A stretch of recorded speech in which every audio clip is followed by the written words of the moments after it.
armas, batallas y hombres que cambiaron el curso de la historia. Esto y mucho más en Bellum Artis Historia Militar. En la Primera Guerra Mundial, los ingleses inventaron el carro de combate y demostraron las grandes posibilidades que ofrecía el arma acorazada. Sin embargo, una serie de factores económicos, sociales y doctrinales llevaron a que, tras 2 décadas de preparación, el ejército británico entrara en la Segunda Guerra Mundial con una doctrina profundamente errónea y unos medios totalmente inadecuados.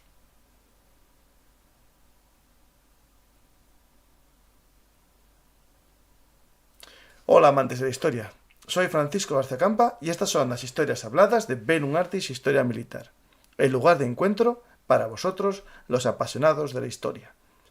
Hoy vamos a viajar a la Segunda Guerra Mundial a bordo de un carro de combate británico. No os asustéis, elegiremos un Sherman de los de préstamo y arriendo. Vamos a hablar con un invitado que ya vino varias veces, ya es un amigo de Bellum Artis, y vamos a intentar conocer lo que hay detrás del mito de los tanques de Su Majestad.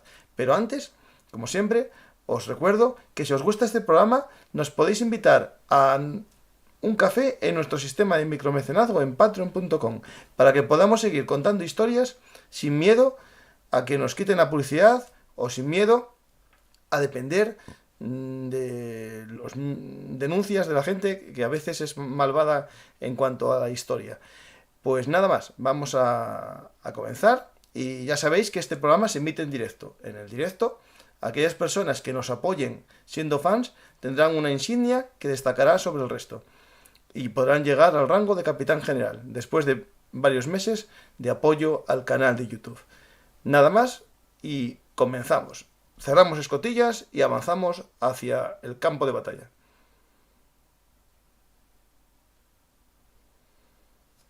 Hola José, ¿qué tal? Buenas noches. José Antonio, aquí tengo tu libro que ya me lo leí hace tiempo cuando hicimos el programa anterior sobre los tanques del tío Sam, ¿no? Los Tío Sam va a la guerra, el 4º volumen de la serie. Y dije, tenemos que hablar del anterior, que es el que me estaba leyendo yo. Una serie muy buena de HRM Ediciones en la que hablas no solamente del arma acorazada, sino también un poco del desarrollo de la guerra y cómo va evolucionando la guerra acorazada en relación al avance de la guerra, ¿no? Y en el caso de los británicos se ve muy bien ese desarrollo, ¿no? Sí, la idea que hay tras la serie detrás del mito es no hablar de este modelo o este otro, sino dar una imagen de conjunto. Es decir, la guerra mecanizada o acorazada implica muchas cosas, un escenario doctrinal, cuestiones económicas, cuestiones industriales y luego lo que sucede en el campo de batalla. Porque, como dice el adagio, ningún plan sobrevive al primer contacto con el enemigo. Y eso es algo que se ve muy claramente precisamente en este libro. Y menos un plan británico. De hecho, hacíamos risas con ello en algunos chats, porque en este libro, y para asombro de mis lectores, hablo bien de Bernard Montgomery. Ah, bueno, bien. Entonces va a ser algo muy distinto. No, de hecho, claro, en el libro... Vale, es tuerto, pero es el tuerto en el país de los ciegos. Efectivamente. Los británicos se produce una paradoja, ¿no? Que son los inventores del carro, ¿no? De combate, del tanque. Pero después hacen un desarrollo un poco como que no creen mucho en él, ¿no? Y van más lentos que otras naciones que adoptaron este invento. Sí, a ver, los ingleses es que se encontraron con una serie de circunstancias que no tenía ninguna otra nación. Y esas circunstancias se le sumaron una serie de trabas que tampoco eran muy normales y el resultado es el entre todos lo mataron y ella sola se murió. O sea, tú ves el desarrollo doctrinal y el desarrollo tecnológico de los medios acorazados ingleses y es que no hay por dónde cogerlo. Es algo fascinante, es decir, cómo es posible que no consigan hacer nada decente en ningún momento. Entonces se debe a un montón de circunstancias, pero las principales se deben a que Inglaterra está en una situación en el periodo entre guerras en la que no está ninguna nación, ni siquiera Francia o Bélgica, que son imperios coloniales, pero ninguna nación tiene que cubrir tanta extensión en sus dominios como Gran Bretaña, que tiene por un lado las colonias propiamente dichas, por el otro lado tiene esos territorios que forman parte de la Commonwealth que se rigen independientemente, pero todavía nominalmente pertenecen a una especie de unión con Gran Bretaña. Luego tienen el problema de que para cubrir todo eso hay que utilizar una armada muy poderosa y el coste de mantener a la Royal Navy es inmenso. Con lo cual, en una época en la que con la crisis económica y con el pacifismo que se ha instalado en la sociedad europea tras las masacres de la Primera Guerra Mundial, no puedes justificar presupuestos de defensa altos, pues claro, hay muy poco dinero para este tipo de cosas. Y ahí se le suma otro problema específicamente inglés, y es que el ejército inglés tiene una serie de circunstancias que no conoce ningún otro ejército. Todos los ejércitos tienden a ser tradicionalistas. O sea, la mentalidad militar tiende a ser apegada a la tradición. Y más teniendo en cuenta que acaban de ganar una guerra mundial. Claro, funcionaba lo que estábamos haciendo, es lógico. Claro, hemos ganado. ¿Por qué? Porque lo estamos haciendo bien. Se nos han muerto 800.000 personas por el camino. Pequeños detalles sin importancia.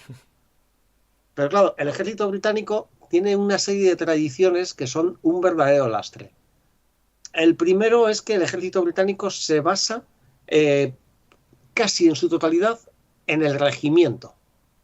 Es la política regimental que se instauró en el siglo XIX, que permitía, en una época en la que lo que importaba era la infantería, pues establecer el regimiento como una especie de sociedad cerrada. Además, los regimientos se reclutaban siempre en un pueblo, en una pequeña localidad, de manera que eran gente que había crecido junta. Y moría juntos. Esperaba que gente que vivía en la misma población, que han ido al colegio juntos, que han sido amigos, pues formarán una unidad más cohesionada. Y a lo mejor es así. Pero el resultado es que fuera del regimiento no existe nada. Y el regimiento es una unidad muy pequeña para hacer cambios. Es decir, durante la Gran Guerra, Inglaterra forma divisiones a base de unir regimientos. Pero cuando se acaba eso, adiós. Se vuelven a disolver y no queda nada parecido a un mando divisionario. Además, el sistema regimental inglés implica que la mitad del regimiento está acantonado en las islas y la otra mitad tiene que estar en los dominios. Es lo que se llamaba el sistema Cadwell, que permitía tener tropas para los dominios y tropas para la metrópoli. Lo que dificulta mucho las cosas, porque si decides modificar un regimiento, pongamos que coges un regimiento de infantería y decides convertirlo en un regimiento acorazado, para empezar a tener un arma acorazada, ¿qué haces con la mitad del regimiento que está, pues a lo mejor, en la India? Ahí no necesitas tanques. ¿Qué haces con esa unidad? Súmale que los regimientos son unidades muy resistentes al cambio porque tienen sus tradiciones regimentales. De hecho, cuando se convierten los regimientos de caballería en regimientos acorazados, mantienen el privilegio de seguir denominándose de acuerdo a sus denominaciones en la época de la caballería, húsares, lanceros, y mantienen todas sus tradiciones intactas. Incluso la forma de combate, ¿no? Es decir, cargar, unos a cargar y otros a explorar. Esa ¿no? idea de ¿qué nos van a enseñar a nosotros si lo sabemos todo? Y la caballería tiene que cargar. Pues a veces no. En la Primera Guerra Mundial la caballería ha sido prácticamente inútil. Entonces no tiene mucho sentido pretender que eso vaya a seguir funcionando. Pero los mandos británicos están convencidos de que sí. Sí. Y ahí, en esos mandos británicos, bueno, hay muchos que están convencidos de que sí, pero hay uno de ellos, ¿no? Que es un personaje que, si no me recuerdo mal, tengo sus libros, pero sus libros no de doctrina militar, sino sus libros de batallas decisivas de la historia, ¿no? Que es Fuller. De Fuller. Sí, es todo pues un tengo ahí personaje. todos los de RBA, fue mi comienzo, casi que, o sea, con 20 años, o por ahí, mi primer sueldo con 20 y pico años, me hice esa colección y Fuller me gustó mucho. Es decir, le criticarán lo que sea, pero a mí sus libros está muy bien. Escribe muy bien, se le ve el plumero cuando llega al siglo XX, se le ve mucho el plumero, pero hasta entonces es muy interesante todo lo que escribe y además analiza muy bien. Y es una cosa que me encanta de esos libros, de esa obra, que lo sitúa en contexto. Justo, O sea, hay un capítulo de contexto y un capítulo de guerra. Contexto histórico, económico y social. Sí, sí. O sea, desde un punto de vista de técnica histórica, Fuller escribe de una forma marxista, lo cual le desesperaría si alguien se lo dijese. Él mismo se enfadaría. Sí, sí. De hecho, Fuller es el principal adalid del arma acorazada porque él ha participado en el cuerpo acorazado que se ha improvisado en la Primera Guerra Mundial. Y como es la típica persona que se salta las tradiciones, se salta los escalafones y es una mosca cojonera. Está siempre pidiendo, insistiendo. Es la típica persona que no encaja bien en un ejército de ese tipo como es el inglés. Hay varias figuras así dentro de esta historia. O sea, son las personas que no encajan bien en un sistema que se basa en la categoría social, en el respeto estricto a la jerarquía, en las tradiciones. Claro, si quieres hacer algo realmente revolucionario, necesitas gente que piense de otra manera. Sí. Fuller se pasa de frenada. Fuller es un personaje que acaba volviéndose muy incómodo y llega un momento en el que monta una espantada para llamar la atención y es cuando le dicen, te vas a ir de aquí, pero vamos, cagando leches. Y lo sacan de una patada. Luego, además, está un detalle personal de Fuller que se ha omitido mucho después de la guerra, y es que Fuller no tuvo ninguna participación en el conflicto y, de hecho, estuvo vigiladísimo porque era un pronazi. ¿Ah? Era un destacado pronazi que consideraba que Gran Bretaña no debía declarar la guerra, sino aliarse a Alemania en una cruzada contra el comunismo, y que estuvo intentando hacer movimientos de negociación en 1940. Bueno, eso, a ver, en Inglaterra había bastante tendencia, no digo numerosa, pero Sí, entre los sí. partidos y después incluso ahí no me acuerdo el nombre ahora mismo, el que se casó con la divorciada, Sí, el rey. el que iba a ser rey que no fue, Y que también estaba bastante y que estaba convencido de que los nazis le iban a poner de nuevo de rey. Sí. Pues Fuller es otro, solo que él no tuvo el privilegio de ser rey, con lo cual le tuvieron bastante vigilado y bastante calladito. Lo único que luego destacó como historiador, y eso ha hecho que como figura pues queda un poco redimida. Sí. Pues ahí recomiendo los libros, los tengo personalmente. Es un buen comienzo para leer, porque te empieza a explicar la historia de la guerra desde el origen, desde Cádiz, yo creo que empieza y va tirando. Sí. Pues tenemos este hombre, ¿no? Fuller. ¿Y cuál es su pensamiento? Es decir, el uso del carro de combate que propone Fuller. ¿Se parece a lo que propone, por ejemplo, Guderian, o lo que propone incluso De Gaulle en Francia y algunos militares más? Fuller es un fanático del tanque, excesivamente. En el ejército inglés se dan tres tendencias. La tendencia tradicional, que dice que el tanque es un arma para apoyar a la infantería y fin, no se tiene que usar para nada más. Es la política de los que no quieren cambiar nada, los que dicen los regimientos de infantería pueden ser apoyados por compañías de tanques, pero ya está, el tanque tiene que adaptarse a la infantería. Están los, digamos, los que piensan en un sistema de armas integradas. Eso encajaría más con la manera de pensar de Guderian. Si has leído el Detrás del mito dedicado a los Panzer, Sí. Guderian plantea la unidad acorazada como una unidad integrada dentro de un sistema de armas combinadas. Y la propia división acorazada, la división Panzer, tiene que ser una unidad muy equilibrada, que incluya infantería, artillería, ingenieros, carros. Es decir, es como un pequeño ejército en miniatura que tiene que cubrir un montón de misiones. Fuller y algunos de sus seguidores son excesivamente fanáticos del tanque. Están convencidos de que el tanque es el arma verdaderamente decisiva y que solo se necesita eso. Y todo lo demás tiene que estar supeditado al tanque. Lo cual es un planteamiento que va a llevar a determinados problemas. Le pasó en su momento incluso a Guderian. Guderian diseñó la primera división Panzer.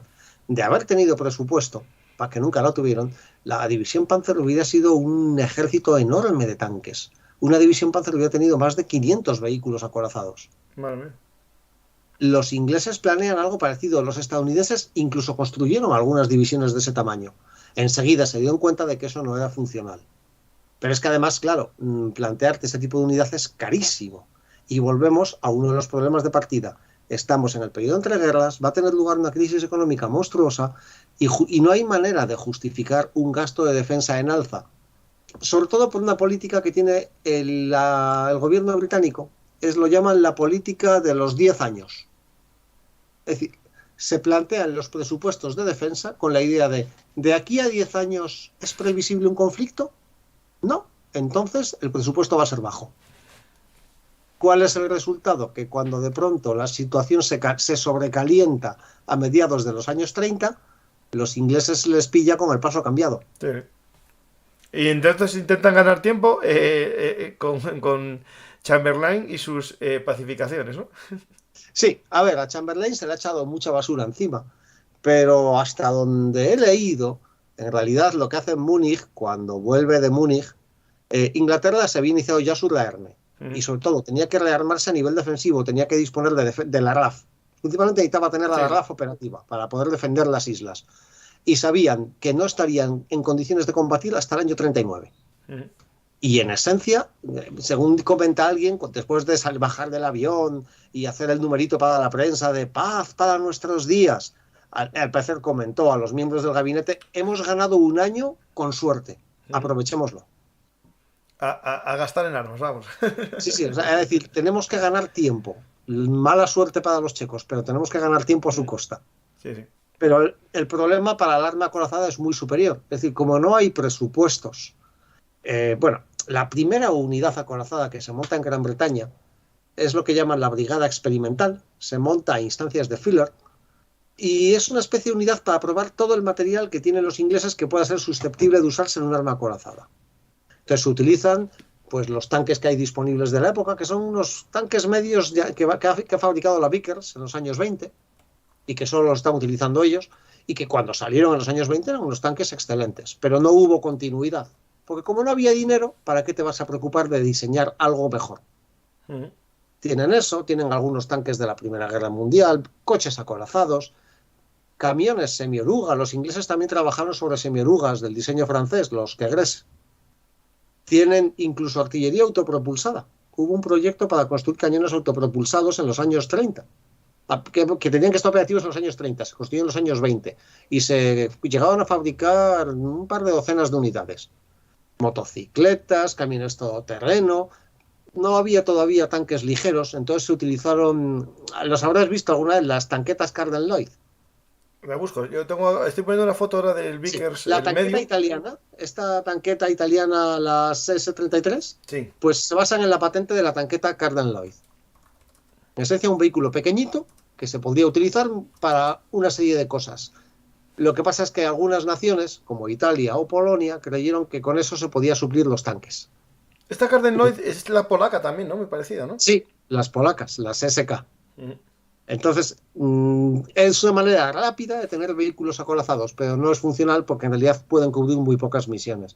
El caso es que la brigada... De hecho, José, te interrumpo, pero hay ahora un debate sobre volver a hacer tanquetas, ya que los tanques normales, se destruyen con anticarro. En Alemania tienen un modelo de tanqueta de estas para las unidades aerotransportadas y quieren hacer más. Sí, por eso cubre una serie de misiones. Es que la cuestión es si el debate que yo creo que hay hoy en día no es tanto si el tanque, tal y como lo conocemos, el MBT, es adecuado, como si realmente hay una misión hoy en día en el campo de batalla para el MBT. Sí. Yo creo que el debate está ahí. No, el problema no es que el tanque esté mal hecho. El problema es que es un medio muy caro, muy costoso de mantener y muy costoso de utilizar. Entonces, no está claro que en los conflictos actuales tenga una misión real. Pero eso es un debate que, digamos, no tiene que ver con lo que tenemos ahora en marcha. Voy a escribir un poco sobre ello a lo largo de este año, ya te tendré al tanto. Sí.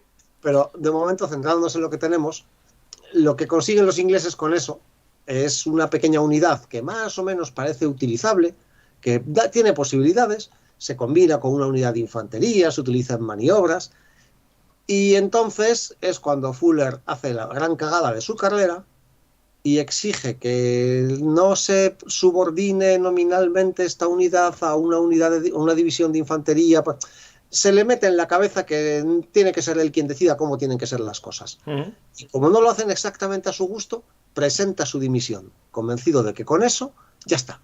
Me van a decir, no podemos prescindir de usted, y van a hacer lo que les dé la gana, lo que me dé la gana a mí. Pero para entonces el jefe del ejército, que se ha mojado por él, que ha procurado mover cosas, que se ha tenido que enfrentar a la oposición de las armas tradicionales, que se oponen muy fuerte a crear un arma nueva, se plantea, me estoy mojando por este impresentable, sí. Y coge su dimisión y se la acepta. Con lo cual Fuller desaparece del mapa y además deja tirados a todos los que le han apoyado. Sí. Y esa gente se va a encontrar de repente con que no tienen valedores, y con que no va a haber la brigada experimental, se va a quedar en eso. La van a desbandar y adiós. Y tampoco las lecciones aprendidas que tuviesen tampoco las Ahí valorarían. está. Ahí está, tienes por un lado gente como Little Heart que defiende la idea de una mecanización del ejército dentro de un sistema de armas integradas, que al final va a ser la teoría que se imponga más o menos sobre el papel.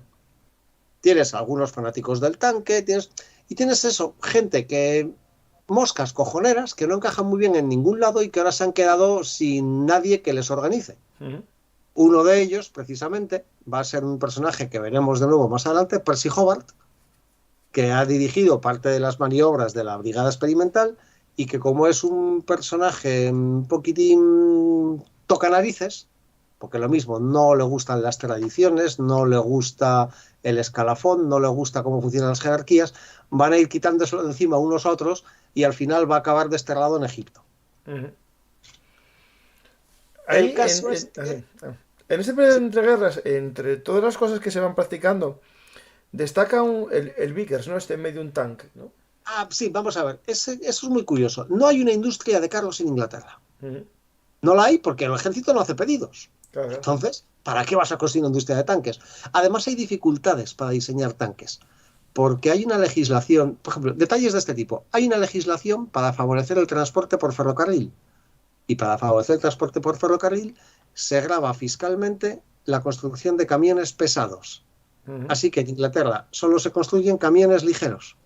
Luego nadie está interesado en fabricar motores para mover vehículos pesados. Claro, lógico. Una traba muy tonta, o sea, porque queremos favorecer el transporte por ferrocarril, cuando llegue el momento de diseñar tanques no vamos a tener motores que puedan moverlos. O sea, es ese nivel de absurdo. La Vickers es una excepción.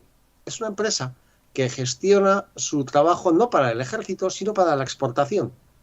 Y además lo que hace es gestionar patentes. O sea, produce sus propios tanques, los vende muy bien, pero es que además vende las patentes. Y en concreto hay una, el Vickers de 7 toneladas, que se va a vender muy bien, hasta el punto de que lo van a comprar los suecos. Los suecos construyen tanques basados en el Vickers de 7 toneladas. Creo recordar que los checos compraron la patente y la estudiaron, aunque no llegaron a utilizarla. Los polacos también. El L7V polaco es un Vickers 7 toneladas, además hacen varias versiones, y el constructor más exitoso va a ser la Unión Soviética. La Unión Soviética compra la patente Vickers y en base a esa patente construye el T-26 y todas sus variantes. Y el T-26 es probablemente el mejor carro del periodo de entreguerras. Los italianos también no compran la patente Vickers. Los italianos hacen eso que se le da muy bien a Italia. La falsifican. Hacen una versión a la italiana, con lo cual hacen el Vickers del pobre. O sea, hacen una versión de ese carro que ni es tan buena como el T-26, ni se mantiene bien, ni es demasiado efectiva, y es con eso con lo que van a ir a la guerra. En esencia, los modelos 1399, creo que es la numeración del tanque italiano, es una variante un poco pasada de peso del Vickers de 7 toneladas. ¿Y ese Vickers de 7 toneladas, cuál es la denominación para buscar? Porque me sale el de 6, pero el de 7 no. Pues a lo mejor es el de 6 y estoy yo pensando, espera un momento que lo compruebo. Tan fácil como buscar por el T-26 y ver a partir de qué se diseñó. Es el de 6. A Es partir el de ese Vickers de diseño 6 fue fabricado el toneladas. similar T-26. Sí, es el Vickers 6 toneladas, correcto. Me estaba yo confundiendo con el número de peso. Pero sí, en efecto, es esa patente, y esa patente es súper exitosa. Pero precisamente el ejército inglés es el único que jamás utilizará ese modelo. Sí, me llama la atención este Vickers de 6 toneladas polaco, ¿no? El que sale en la wiki, con ametralladoras, con 2 ametralladoras, como 2 torrecillas de ametralladoras. Los rusos también construyeron. Hay muchas versiones del T-26, además del que se vio en nuestra guerra civil, y hay una versión con 2 torrecillas. No es tan claro. Los estadounidenses, cuando diseñaron sus primeros carros de combate, que eran carros ligeros por una simple cuestión económica, porque no había dinero, pues también construyeron modelos con 2 torrecillas. Veamos, espera, que tengo por aquí. Vamos a ver. Y estos T-26, por ejemplo, los que hizo China también, ¿eran todo copias o eran con patente también de Vickers auténtica? Esos son comprados directamente. Comprados, vale. China no tenía recursos para producirlos.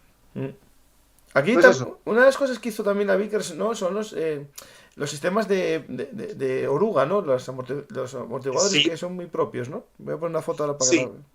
Sí, de hecho, cuando llegue el momento de diseñar los primeros tanques, se va a acudir a la Vickers, porque es la única que tiene experiencia.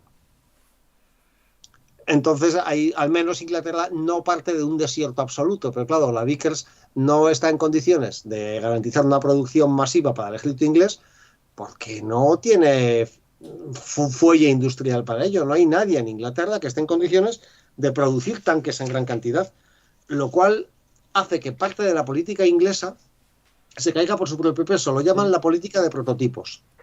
La idea es, como no hay a la vista un conflicto, vamos a diseñar, a pedir que la industria nos dé diseños, los probamos, compramos unos pocos ejemplares y llegado el momento, si es necesario, se construyen miles de unidades. Claro, pero eso primero diluye algo que es esencial, que es la inversión. Para poder hacer muchos tanques, de hecho se está hablando ahora mismo en este conflicto de Ucrania, con los, por ejemplo, los misiles anticarro, ¿no? Como Estados Unidos había dejado de comprar Stingers, los Stingers los dejó de comprar hace 2 décadas, y los fabricantes de Stinger dejaron de hacer, digamos, inversiones para hacer más, porque como el ejército no compra, no hacen inversión, tienen como una especie de capacidad de producción y no se desarrolla. Al final, si tú no garantizas a una industria que le vas a comprar 50 carros o 60, no va a hacer inversiones, y el día que venga la guerra no vas a ser capaz de hacer una línea de producción. Tal cual. Lo Es que están así, haciendo es como Rolls esa idea Royce de hechos a manos. la industria proveerá en cuanto nosotros digamos, no, porque desde cero no puedes Claro. producir. Y eso va a ser un lastre que va a tener Inglaterra durante toda la puñetera guerra, Claro, porque hasta el último momento. cuando vimos el programa del tío Sam, de los tanques del tío Sam, que recomiendo a la gente verlo, sí que vimos que usaron la industria del automóvil, la industria de los tractores, y es más fácil esa conversión de una industria en serie, ¿no? Esa producción en serie de coches a tanques. Pero lo que es Sí. imposible es de un tipo de producción tipo Rolls Royce, con muchas marcas con poca producción, a una producción de cientos de unidades. Es imposible. Y además, previamente, la industria americana ya se había puesto en marcha produciendo tanques para Inglaterra. Ujú. Eso lo había favorecido el gobierno estadounidense en la idea de mejor que haya líneas de producción abiertas porque vamos a necesitar tanques. Así que cuantos más tanques produzcamos ahora para afuera, mejor, porque vamos a necesitar que haya factorías. Sí, y aprendemos a hacerlos. Ahí está. Sí. Entonces, partir desde los Estados Unidos no parten digamos, parten más de cero que los ingleses, pero ellos tienen una industria sólida del automóvil con la cual puedes lidiar. Ujú. Y luego no han tenido las limitaciones absurdas que se ha puesto Inglaterra a sí misma. Sí, sí. Y ellos pueden producir más o menos vehículos del tamaño que necesiten porque tienen recursos. Inglaterra no tiene esas condiciones. De hecho, aparte de la Vickers, la otra gran empresa que va a trabajar en tanques es la Nuffield, que si mal no recuerdo se forma a partir de un consorcio de varias empresas, pero eso partían, me parece recordar, combinando una empresa que produce armas con una empresa de ferrocarriles. En fin, es tirar un poquito de aquí y un poquito de allá. Ujú. Claro, una empresa de ferrocarriles, vale, sabe hacer soldaduras, sabe manejar metal, pero no sabe construir blindajes. Sí, Ese es otro problema. No hay empresas en Gran Bretaña que produzcan buenos blindajes. Y si vas a construir tanques, eso es un grave problema. sí, sí, bastante gordo. De Bastante hecho, gordo. hay un momento en el que Inglaterra compra blindajes a Alemania. ¿No? Hay un momento en el que se compran planchas de blindaje a Alemania, a finales de los años 30. A ver si les vendieron de mala calidad. Y al mismo tiempo hay esa idea de que nuestros diseños son los mejores, no necesitamos nada. En los años, a finales de los 30, el ejército inglés barajó comprar tanques, o sea, patentes extranjeras para disponer de tanques rápidamente. Y se barajó el Panzer, el que luego sería el Panzer 38, el LT-38 checo. ¿Ah? Sí. Y opinaron que no era adecuado. Pues los alemanes lo utilizaron hasta el año 41 y a partir de él construyeron la mayoría de sus cazacarros. En los primeros, vamos a entrar en profundidad en los diseños primeros, ¿no? Británicos. Sí. La mayor parte de ellos son de remaches, ¿no? Sí, Inglaterra va a utilizar tanques remachados hasta el año 44. El único que tiene, por ejemplo, una torre de soldadura, de fundición, me parece que es el Churchill. Pues porque, como no tienes empresas que se dediquen a esto, tienes que trabajar con lo que hay y es más fácil usar remaches que hacer soldadura o fundición. Sí, no tengo dudas. Incluso cuando tienes una industria naval que se dedica todo al remache, pues es más... Ahí está. Fíjate, los alemanes, en cambio, utilizan la soldadura en casi todo. Porque son conscientes de que sí, el remache es rápido, pero para empezar, el remache significa añadir peso muerto y vulnerabilidad. Porque si son planchas remachadas, entre cada 2 planchas siempre va a haber un hueco. Y aparte, luego, algo que cada vez que hay un impacto sobre una plancha, los remaches interiores saltan hacia adentro. Eso que te iba a decir yo, justo eso. Estaba buscando alguna foto que se viesen los remaches muy de cerca, pero como tengo muchas fotos de Churchill, bueno, puse una que se ve. Bueno, en las que tú tienes, que vamos a ir viendo, creo que se ven también los remaches. Sí. Aquí se ve uno. Ahí se ven perfectamente los remaches. Que es algo que se criticaba de los carros italianos también. Sí, los carros italianos son todos remachados. Por lo mismo, Italia no tiene una industria que le permita hacer otra cosa. A ver, el primer tanque que sacan lo utilizable que construyen los estadounidenses, el Lee Grant, es remachado. Pero es lo mismo, ellos están arrancando y dicen, hay que acelerar. Vamos a hacer remachado y ya el siguiente lo haremos mejor. Sí, sí. Y el Sherman ya es o de fundición o de soldadura. Sí, sí. Aquí hablan del tema de si una industria de grandes camiones y tractores ayuda a la conversión de creación de tanques. Sí, porque para empezar tienes motores potentes. Pero claro, Inglaterra no tiene nada de eso. No, y aparte hay un tema incluso que comentas en tu libro, si no recuerdo mal, que la poca cantidad de camioneros que había afecta también a esto y que había pocos tractores en proporción a otros países. De hecho, es una cosa que sí comentaré en el siguiente volumen de Detrás del Mito. Una de las razones de la supervivencia del ejército soviético es que en los años 20 y 30, al colectivizar las granjas, generó un desastre económico y una hambruna monstruosa, pero se pudo introducir abundante maquinaria agrícola. Entonces, Rusia tenía muchísimos conductores de tractores, porque muchísima gente había aprendido a construir tractores en los años 30. Y un conductor de tractores te sirve como conductor de tanques. Sí. Y un mecánico de tractores, con un cursillo, te lo conviertes en un mecánico de tanques. Hay que recordar que la famosa fábrica de tractores de Stalingrado se reconvirtió en fábrica de tanques. O sea, Claro, el problema de Inglaterra es que no hay demasiados coches, no hay demasiados camiones, por lo mismo, porque se ha favorecido el transporte por ferrocarril. Luego no tienes una base muy grande de mecánicos ni de empresas que sepan gestionar la logística de grandes cantidades de vehículos. Claro. Es que mecanizar un ejército implica muchas cosas, no es solo poner tanques. Sí, ahí tienes que llevar gasolina por lo menos. y tener una gran cantidad de camiones cisterna. Claro. Sí.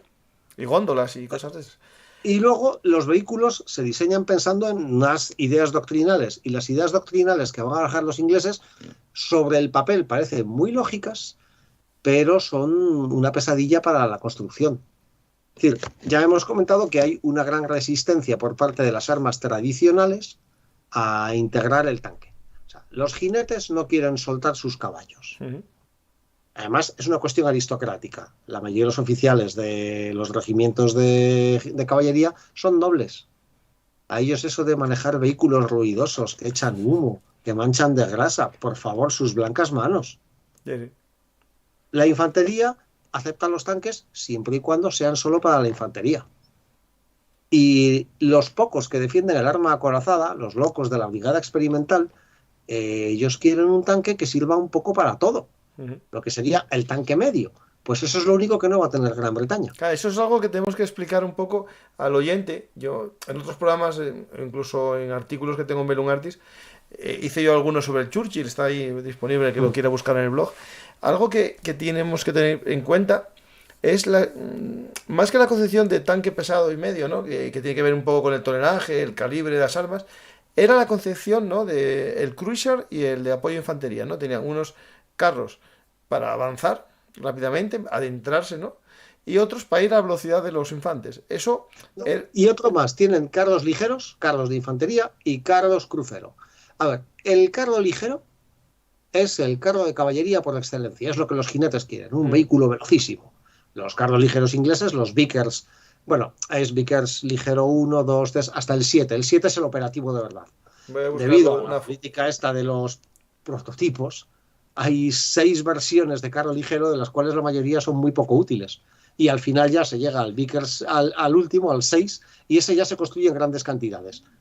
Pero construyen un vehículo que es enormemente veloz, pero que no puede hacer mucho más que correr, porque es tan pequeño, lo quieren tan ligero, que la chapa de blindaje me parece que son 12 milímetros y el armamento es una ametralladora. O sea, la idea es que no va a necesitar nada más porque es tan veloz que no necesita ni protección ni armamento pesado. Y de ese se construyen más de 1 millar. Este Vickers 6, viendo la foto que estoy poniendo ahora mismo, parece una tanqueta, ¿no? En la forma.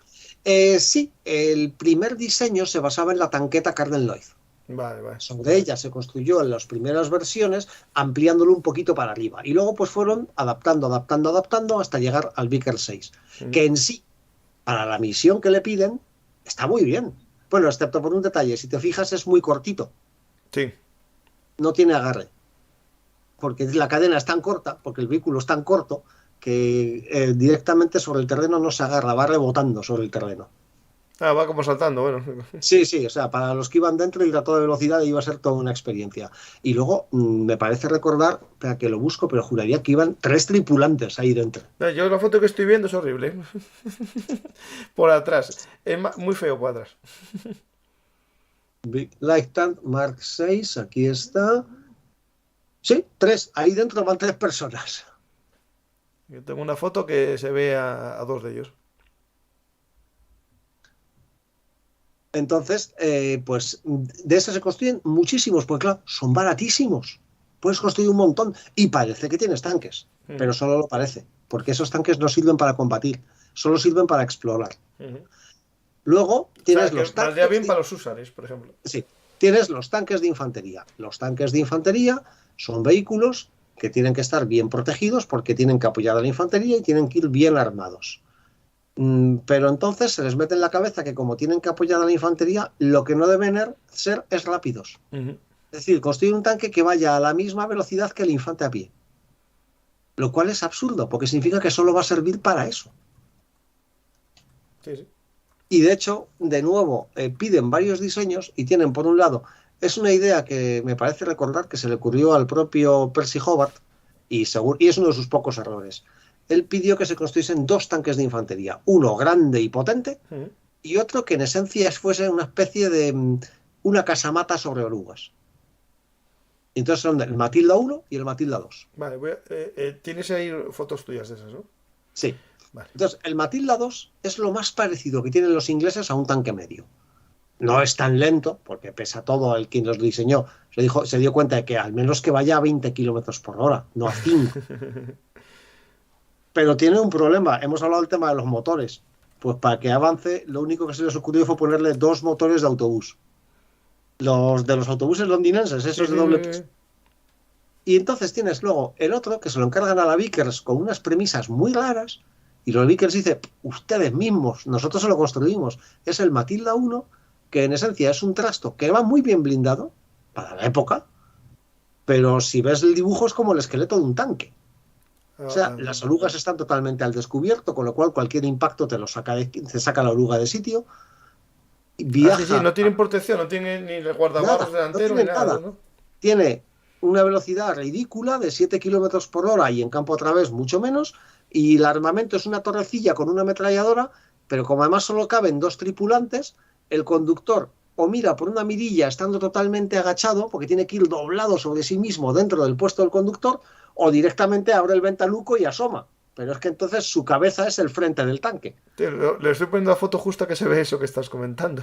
Pero es que, para acabar de empeorarlo, tienen radio, pero la radio está hecha de manera, porque no les cabía en ningún lado, que para usarla el comandante tiene que agacharse. Y el comandante es el que ve, porque ve a través de la torre. O sea, cada vez que tienen que llamar por radio, el tanque está indefenso, porque no hay nadie al mando.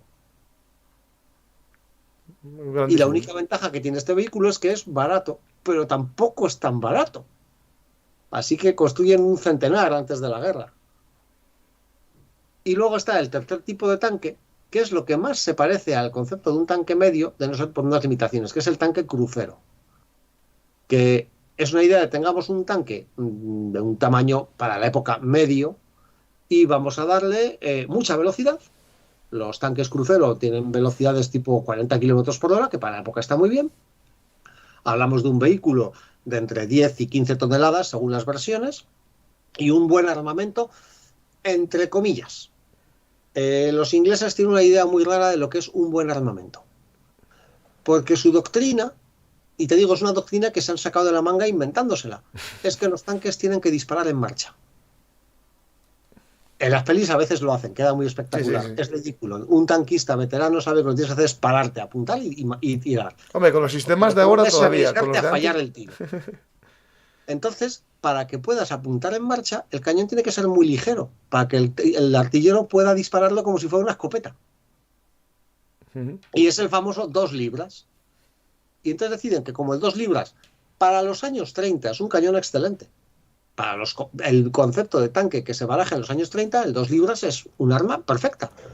Pero, de nuevo, el pensamiento inglés es, como es un arma perfecta, no tenemos que cambiarla. Así que diseñan todos los tanques para que solo puedan usar ese cañón. Es que cuando leí tu libro es que eran todos. Sí. Hasta el año 42 todos los tanques ingleses usan el 2 libras. Entonces, no solamente el arma va a ser inadecuada para su cometido, que eso se comprobará cuando entren en combate. Es que además a nadie se le ha ocurrido que, además de un proyectil para penetrar corazas, que en esencia es un proyectil macizo de acero con una punta endurecida, haría falta algo que tuviese explosivo. No hay un proyectil explosivo para ese cañón. Claro, pero eso Así que es fácil crearlo, no sirve más que para tirar contra una plancha de blindaje y si la atraviesa bien, y si no, adiós. Y o sea, no puedes usarlo para disparar contra la infantería. Eso, justo. No tiene, digamos, porque no está pensado para atacar infantería, claro. Exacto. O sea, han hecho unas misiones tan extrañas. Es decir, el carro crucero, ¿cuál es su misión? Aprovechar la ruptura que habrá hecho la infantería apoyada por los tanques de infantería, entrar a toda velocidad por esa ruptura y atravesar hasta la retaguardia del enemigo. Porque se supone que no encontrará resistencia. La resistencia la habrán eliminado los tanques de infantería. Y todo esto se combina en una idea doctrinal que es que habrá batallones independientes de apoyo a la infantería, que son los que luego formarán la espina dorsal del arma acorazada inglesa realmente, y luego habrá batallones de regimientos de caballería equipados con tanques ligeros para el reconocimiento, y luego habrá una división acorazada. Una. Es decir, el planteamiento inglés en 1938 es que necesitamos una sola división acorazada. Romperemos el frente, la división acorazada entrará en tromba por ahí y habremos ganado la guerra. Ese es el planteamiento táctico inglés. Y en este momento, cuando hablamos de los cruisers, ¿cuál sería el modelo que tenemos en 1938-39? A ver, los cruisers es que tienen que evolucionar muy rápido. La Vickers diseña los 2 primeros, que son los 9 y 10, que en esencia, además se nota. La suspensión es la clásica suspensión Vickers, con muchas ruedecitas, muchos muelles. Lo llama suspensión, no sé si a la japonesa o la japonesa del mar. Es que se parece mucho a los tanques japoneses, la verdad. Sí, es una suspensión muy buena. Parece muy anticuada, pero es muy buena. Tiene una flexibilidad tremenda. Yo he visto imágenes de vehículos de ese tipo adaptándose al terreno, pero como si fueran de plastilina. Pero tiene una limitación, no puedes pasarle las 12 toneladas. Entonces, se decide comprar una patente estadounidense, la patente Christie, que los estadounidenses son los únicos que no la usarán, porque la utilizan los ingleses y la utilizan los soviéticos, para la serie de carros BT y para los T-34. Pues los ingleses la usan para la segunda familia de los cruiser, que son los Mark 11 y Mark 12 y Mark 13. Entonces tienes 4 modelos diferentes de tanque cruiser que tienen todos el mismo armamento, el cañón de 2 libras, pero varían en cuanto al blindaje, en cuanto a la suspensión y en cuanto al sistema motor. Vale, un caos logístico. Un caos logístico. Y además con el agravante de que como los carros cruceros se supone que son para la división, los carros de infantería para los batallones y los carros ligeros para la caballería, no hay una gran coherencia a la hora de hacer una producción. Entonces te llegan pues un pedido a lo mejor de 20 carros crucero, esos los mandas a la división, 5 o 6 carros de infantería, los envías a un batallón y que vayan probándolos. O sea, es algo así. Porque además alguien se ha dado cuenta de que habría que mecanizar todo el ejército, con lo cual pues está intentando disponer de camiones, automóviles, tractores para todo el mundo. Sí. Con lo cual se están construyendo vehículos interesantes pero con cuentagotas para que todo el mundo disponga un poquito de todo. Y aquí en el Cruiser, espera, en las imágenes que hiciste tú, tenemos el A13 Cruiser, ¿no? Que sería Sí, este modelo, ya el pleno, ¿no? Se supone que es el Cruiser definitivo. Sí, sí. Y aquí, bueno, está con remache, está con el cañón de 2 libras. Y este sería el que nos encontraríamos en el 39 en Francia, ¿no? Por ejemplo. Sí, también nos encontraríamos el Mark I, también le llamaban A9. Ese tiene un aspecto muy anticuado, porque creo que te he mandado una imagen. Tiene, además de la torre principal, dos torrecitas. El A9, sí. Aquí lo tengo. Tiene Sí. dos torrecitas auxiliares con ametralladoras. Es de que parecen los japoneses. Sí. Y ahí como ves, que iban son muy cuadradotes, son cajas cuadradas todo el vehículo. ¿Y estas ametralladoras que las manejaba el conductor o dos No, artilleros? tenía que llevar 6 tripulantes para poder manejar. Claro, es lo que estoy pensando aquí, la cantidad de gente que va. 6 tripulantes en un vehículo de 12 toneladas. Claro. Luego a alguien se le ocurrió que lo de las torrecitas es una tontería y se quitaron. Entonces, digamos, el Cruiser Mark I sin las torrecitas es el A10, que digamos es una versión más limpia de líneas. Está más guapo, sí. Y le han aprovechado que le han quitado las torrecitas para añadirle un poquito más de blindaje, porque el blindaje que tenía el primero era ridículo. Y luego el siguiente es el los Mark XIII, que tienen dos versiones, que le añaden eso, es ya la suspensión Christie, que es más veloz, y le añaden, los primeros modelos tienen una torre que en esencia es la del Mark X, pero luego le diseñan una torre diferente, que tiene vista de frente, es como hexagonal. Pero no es que tenga blindaje inclinado, porque el frente es totalmente plano. Esa es otra idea de los ingleses, que el blindaje inclinado no sirve para nada. Bueno, porque ellos sí saben, como todo el mundo, que una plancha inclinada de blindaje, si recibe un impacto horizontal, tienes mucha más protección que es.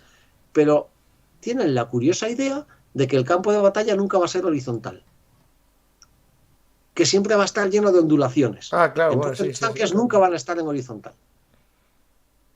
Lo cual se contradice con la experiencia que va a haber durante toda la guerra. La mayor parte de los combates van a tener lugar, lógicamente, en llanuras. Sí. Porque no vas a meter los tanques por las montañas. No, así a primeras no. Entonces, la idea que tenían los diseñadores es que los hacemos cuadradotes y así, como estarán subiendo y bajando laderas, cada vez que les impacte un proyectil se encontrará con que la plancha está inclinada por la inclinación del suelo. Claro, realmente, claro, aunque sea una llanura, subidas y bajadas hay, pero no tantas como para compensar esa inclinación, es lógico, sí. Sí, o sea, son ideas de diseño muy raras y que no tienen demasiado que ver con la experiencia. O sea, los alemanes al principio también diseñan vehículos de frontales verticales y enseguida se dan cuenta de que no es funcional, y la segunda generación de tanques alemanes ya es blindaje inclinado. Los estadounidenses directamente empiezan con blindajes inclinados. Pero los ingleses van a permanecer con la idea del blindaje vertical hasta el final. O sea, no van a dar su brazo a torcer en ningún momento. Luego tienen un último diseño que ese no llega a entrar al comienzo de la guerra, y es que le piden a la Vickers que fabrique un tanque de infantería. Quieren que fabrique el Matilda. Pero claro, la línea de producción de la Vickers no está pensada para el Matilda, que es más grande que los carros que produce. Y entonces ellos ofrecen un diseño propio en base a la suspensión Vickers que hemos visto antes, que, digamos, utilizarla para hacer rápidamente un tanque de infantería, que es el Valentine. El Valentine, no tengo foto, no, la busco. Me parece que sí. Que Valentine, sí, está aquí, sí.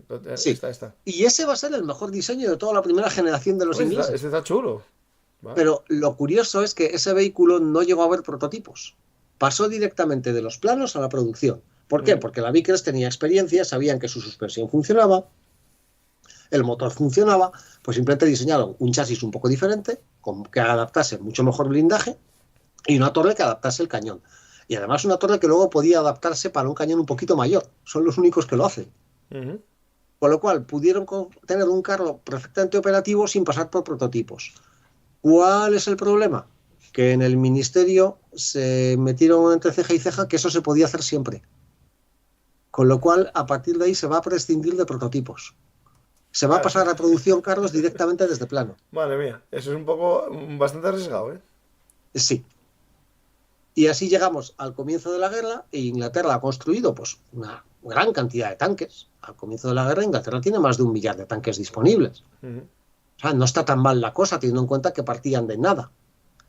Luego, además, hay una orden en el año 38-39 de que todos los regimientos de caballería y todos los regimientos de tanques se van a unificar formando el cuerpo acorazado, lo cual le toca mucho las narices a los oficiales de caballería, con lo cual nunca va a haber una integración real de las dos armas. Los regimientos que venían del cuerpo acorazado serán para la infantería y los regimientos de caballería se quedan como regimientos de caballería.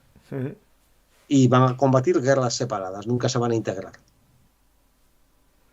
Y aparte ya no es en sí, claro, el problema, como bien dices, ya no es un tema de tener tanques, que sean buenos, malos o peores, sino el uso, cómo Sí, los porque vas cuando a llegue el usar, ¿no? momento de la batalla de Francia, va a pasar algo muy curioso, porque lógicamente cuando han pensado los ingleses han desarrollado una teoría de armas combinadas. Otra cosa es que la hayan adiestrado. Nadie está adiestrado. O Claro. sea, lo pone en el papel. Yo he leído el manual del ejército inglés, y habla mucho de la teoría de armas combinadas, pero en ningún momento nadie se ha molestado en llevarla a la práctica.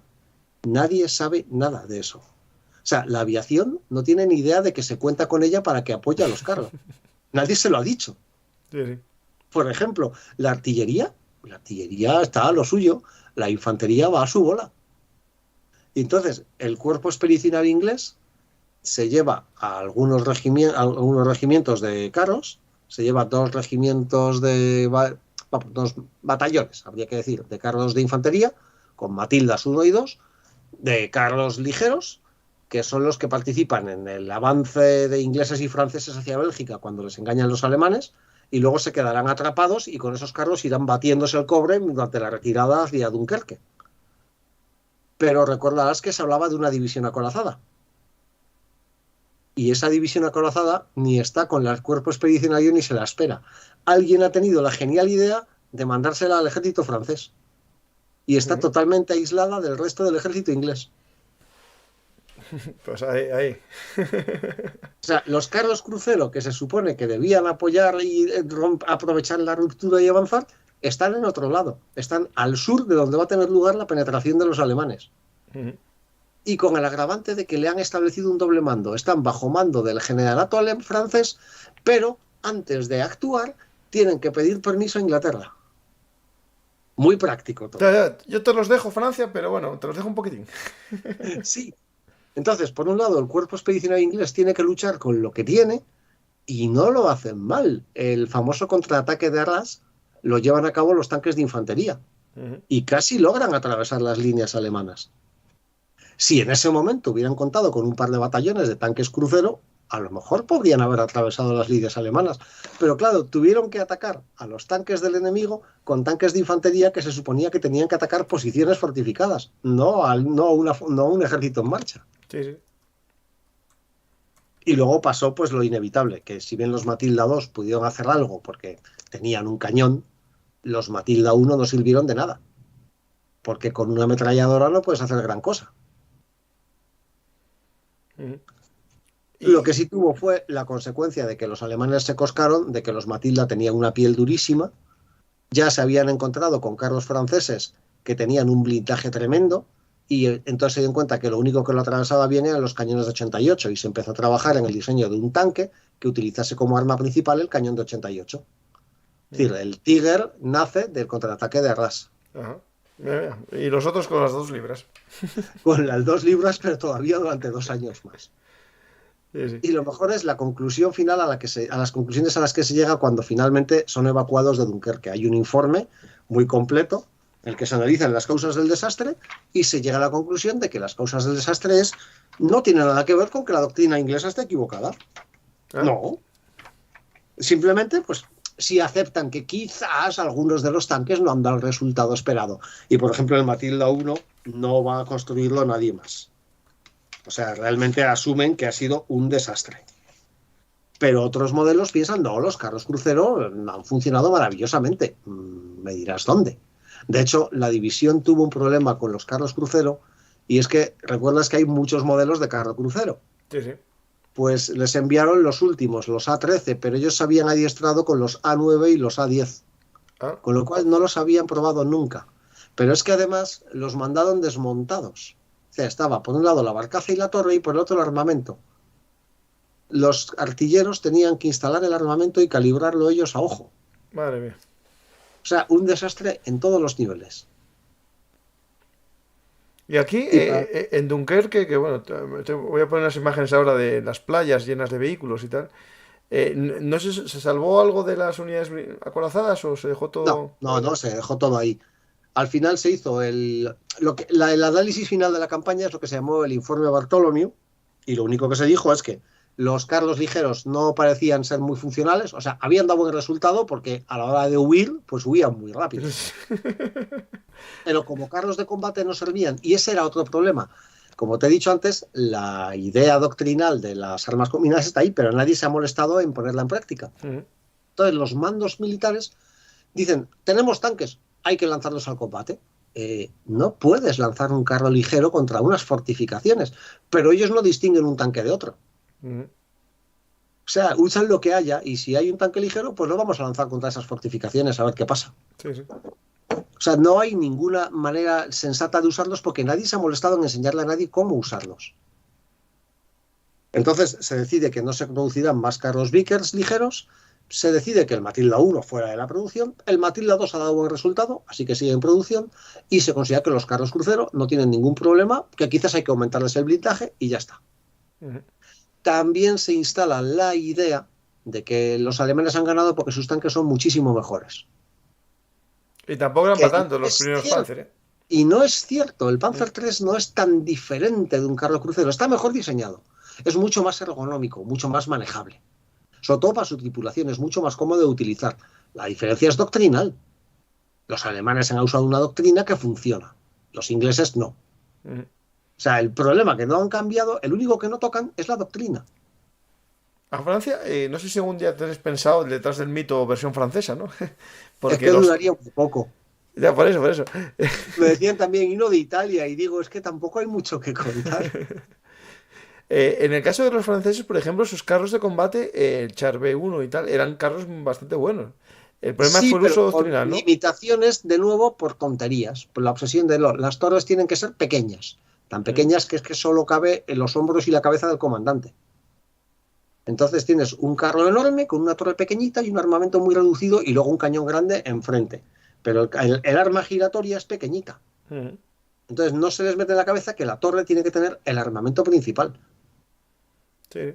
Les pasa igual a los modelos 35, los carros de caballería franceses, que aparte cometen un error parecido al de los ingleses. Se lanzó un concurso para producir un carro de un determinado peso, con un determinado blindaje, normalmente los carros 35, y como se presentaron tres modelos al concurso, no se decidieron y produjeron los tres. O sea, tienes el Renault 35, digamos, es el modelo medio. Sí, sí. Entonces tiene buen blindaje, tiene buena velocidad, su armamento no está mal, pero tiene una torre de un solo tripulante. Eso es muy poco manejable. Sí, eso es algo Sobre que todo porque el incluso... tripulante es el comandante y el comandante de carro eso, no puede estar a todo. Si eso. hay un solo tripulante en la torre y es el comandante, tiene que estar manejando la radio, manejando el cañón, cargando el cañón, apuntando, disparando y además dando órdenes al conductor. Eso fue lo que escribí yo en el artículo que hice hace tiempo sobre los carros de combate franceses. Una mala estrategia. Y hablaba del tema de, aparte de una mala estrategia, el estrés del comandante del carro. Sí, sí, de hecho los franceses, cuando dice que no, los tanquistas franceses luchan, pero claro, luchan con una desventaja doctrinal enorme. Ujú. Así que hemos llegado al final de la batalla de Francia y todo el dinero que Inglaterra se ha gastado en construir esos tanques ha servido para adornar las cunetas francesas, Sí, literalmente. O sea, los alemanes pillan todo lo que encuentran, no les sacan una gran utilidad, los usan para adiestramiento, algunos creo que se envían para unidades antipartisanas luego en Europa del Este. Los Matilda 1 creo que no los usan más que como blanco, que no valen para nada más. ni para torre en un Tobruk de Normandía. No, no. Pero la realidad es esa. Y además, otro problema que se van a encontrar los ingleses es que, claro, los alemanes han cogido una gran cantidad de cañones de 2 libras, con lo cual ya saben cuál es el arma anticarro que van a usar los ingleses. Sí, sí, Y el 2 libras, vale, se puede utilizar contra un Panzer III, pero a quemarropa. sí, sí. No, sin duda. Tiene que evolucionar esto, pero van a tardar un Sí, poco todavía. Y claro, nos encontramos primero ya en la Operación Barbarroja, ¿no? Perdón, León Marino, la batalla de Inglaterra, la defensa, pero claro, tenemos otro escenario que se está animando mucho, que es el norte de África. Están los italianos por ahí todavía, los alemanes no se meten, pero es un escenario que está pensado casi para los carros de combate, que eso sí, un poco customizados y arreglados, pero es un buen escenario para ellos, ¿no? Sí, ahí además se ha producido algo muy curioso. Comentamos antes que a Percy Hobart nos lo mandaron al desierto para que no estorbase. Pues como era un culo inquieto, según llegó, se puso a organizar, porque le dijeron, con lo que encuentre usted en Egipto, pues si le apetece, intenta organizar una unidad acorazada. En Egipto había pues pequeños retales, pues tenías unidades de caballería que utilizaban los Rolls Royce todoterreno que usaba, no todoterreno, los Rolls Royce autoametralladora, que usó los de Arabia. Pues con alguna modernización esos cacharros seguían en servicio, porque eran vehículos duros como una piedra. Algunas tanquetas, llegaban de cuando en cuando, pues nos han llegado algunos carros de infantería, unos pocos carros crucero. Entonces se puso a organizar. Le costó mucho, por lo mismo, porque siendo un escenario, digamos, era un protectorado de Egipto, digamos, las unidades ahí destinadas tenían vida colonial, o sea, los oficiales estaban haciendo vida social. Sí, sí. Estaba el club de golf, El las polo. competiciones de polo, los bailes, las recepciones. Entonces, digamos, Percy Hobart cogió a todos sus subordinados de una oreja y se los llevaba al desierto y a practicar con los tanques. Y les enseñaba a manejar la mecánica, a tener el mantenimiento de los vehículos. O sea, estamos en el desierto, aquí no va a venir nadie con una grúa si un tanque se avería. Así que les obligaba a ensuciarse las manos. Sí. Les enseñó a orientarse en el desierto. Entonces, por un lado, había una pequeña parte de los oficiales que sí que les gustaba ese tipo de marcha. Después de todo, en el desierto no hubo la guerra de las trincheras. En la Gran Guerra fueron las campañas de Lawrence, que en realidad no fueron tan decisivas como se nos ha vendido, pero digamos esa era la idea que se vendió. Sí, pero es una guerra más, digamos, bonita, más Más épica. dinámica, más de Sí, movimiento. Y sí. poco a poco la oficialidad empieza a sentirse, bueno, pues es un desafío y mola, somos diferentes. Entonces, para cuando destinan a Babel al desierto, al Cairo, Percy ha logrado organizar una división acorazada. Con no demasiados medios, pero hay una división acorazada operativa en el desierto. Pero bueno, como es, cuando llega Babel al desierto, también le manda a Inglaterra de vuelta, porque no se adapta a estar bajo sus órdenes. Y en teoría ese era el final de la carrera de Percy Hobart, pero no va a ser así. Pero el caso es que ahora los ingleses sí tienen una unidad acorazada operativa en África y se van a encontrar con que Italia les declara la guerra. Un triste favor que le hace Mussolini a Hitler, no solo por las fuerzas que hubo que distraer para apoyarle, es que si lo pensamos fríamente, si Italia no hubiera declarado la guerra a Gran Bretaña, los ingleses no habrían tenido ningún sitio en el que poder atacar al eje. Sí, sí, Es sí. decir, no hubieran podido seguir haciendo la guerra por falta de oportunidad. Ah, y de hecho, los italianos en el ataque que hicieron en Francia les salió bastante mal, no avanzaron más que 10 kilómetros. Además eso. Sí, O sea, atacas a traición a un enemigo derrotado y eres derrotado. sí, sí. Sobre eso hay una curiosa anécdota, no es muy conocido. La España de Franco. Franco se planteó unirse en ese momento a Alemania, a finales de cuando Francia estaba siendo vencida. Pero sucedió algo muy curioso. Petain fue puesto al mando de Francia para la rendición. Y Franco admiraba muchísimo a Petain. Y Petain envió una petición a Franco directamente para que fuese el intermediario para el armisticio francés. Y además lo hizo de una manera muy dolorosa. Una carta personal de en este momento durísimo en el que tengo que rendir a mi nación, le pido de militar a militar que por favor... Y de alguna manera le tocó la patata. Es decir, su honor de militar le impedía atacar a alguien que le estaba pidiendo ayuda para rendirse. Sí, claro. Sí. De esas ocasiones que dices, Franco tuvo suerte toda su puñetera vida. No, a ver, lo que pasó así, es que tampoco estaba en condiciones. Había entrado en la guerra, al igual que hizo Italia. Sí, sí. Tampoco estaba en condiciones de meterse. De hecho, si Claro, no recuerdo pero mal. la misma idea de nos metemos en la guerra ahora que Francia está vencida y algo cogeremos. Sí, un cachito. Sí. Eso no había ese pensamiento. De hecho, si no recuerdo mal, incluso los británicos tenían a generales conservadores, digamos, pagándoles para que intentasen que no fuese así. E incluso si fuese así, que se rebelasen en contra de. Sí. De hecho, lo que muy poca gente sabe en España, que España declaró, o estuvo a punto, ¿no?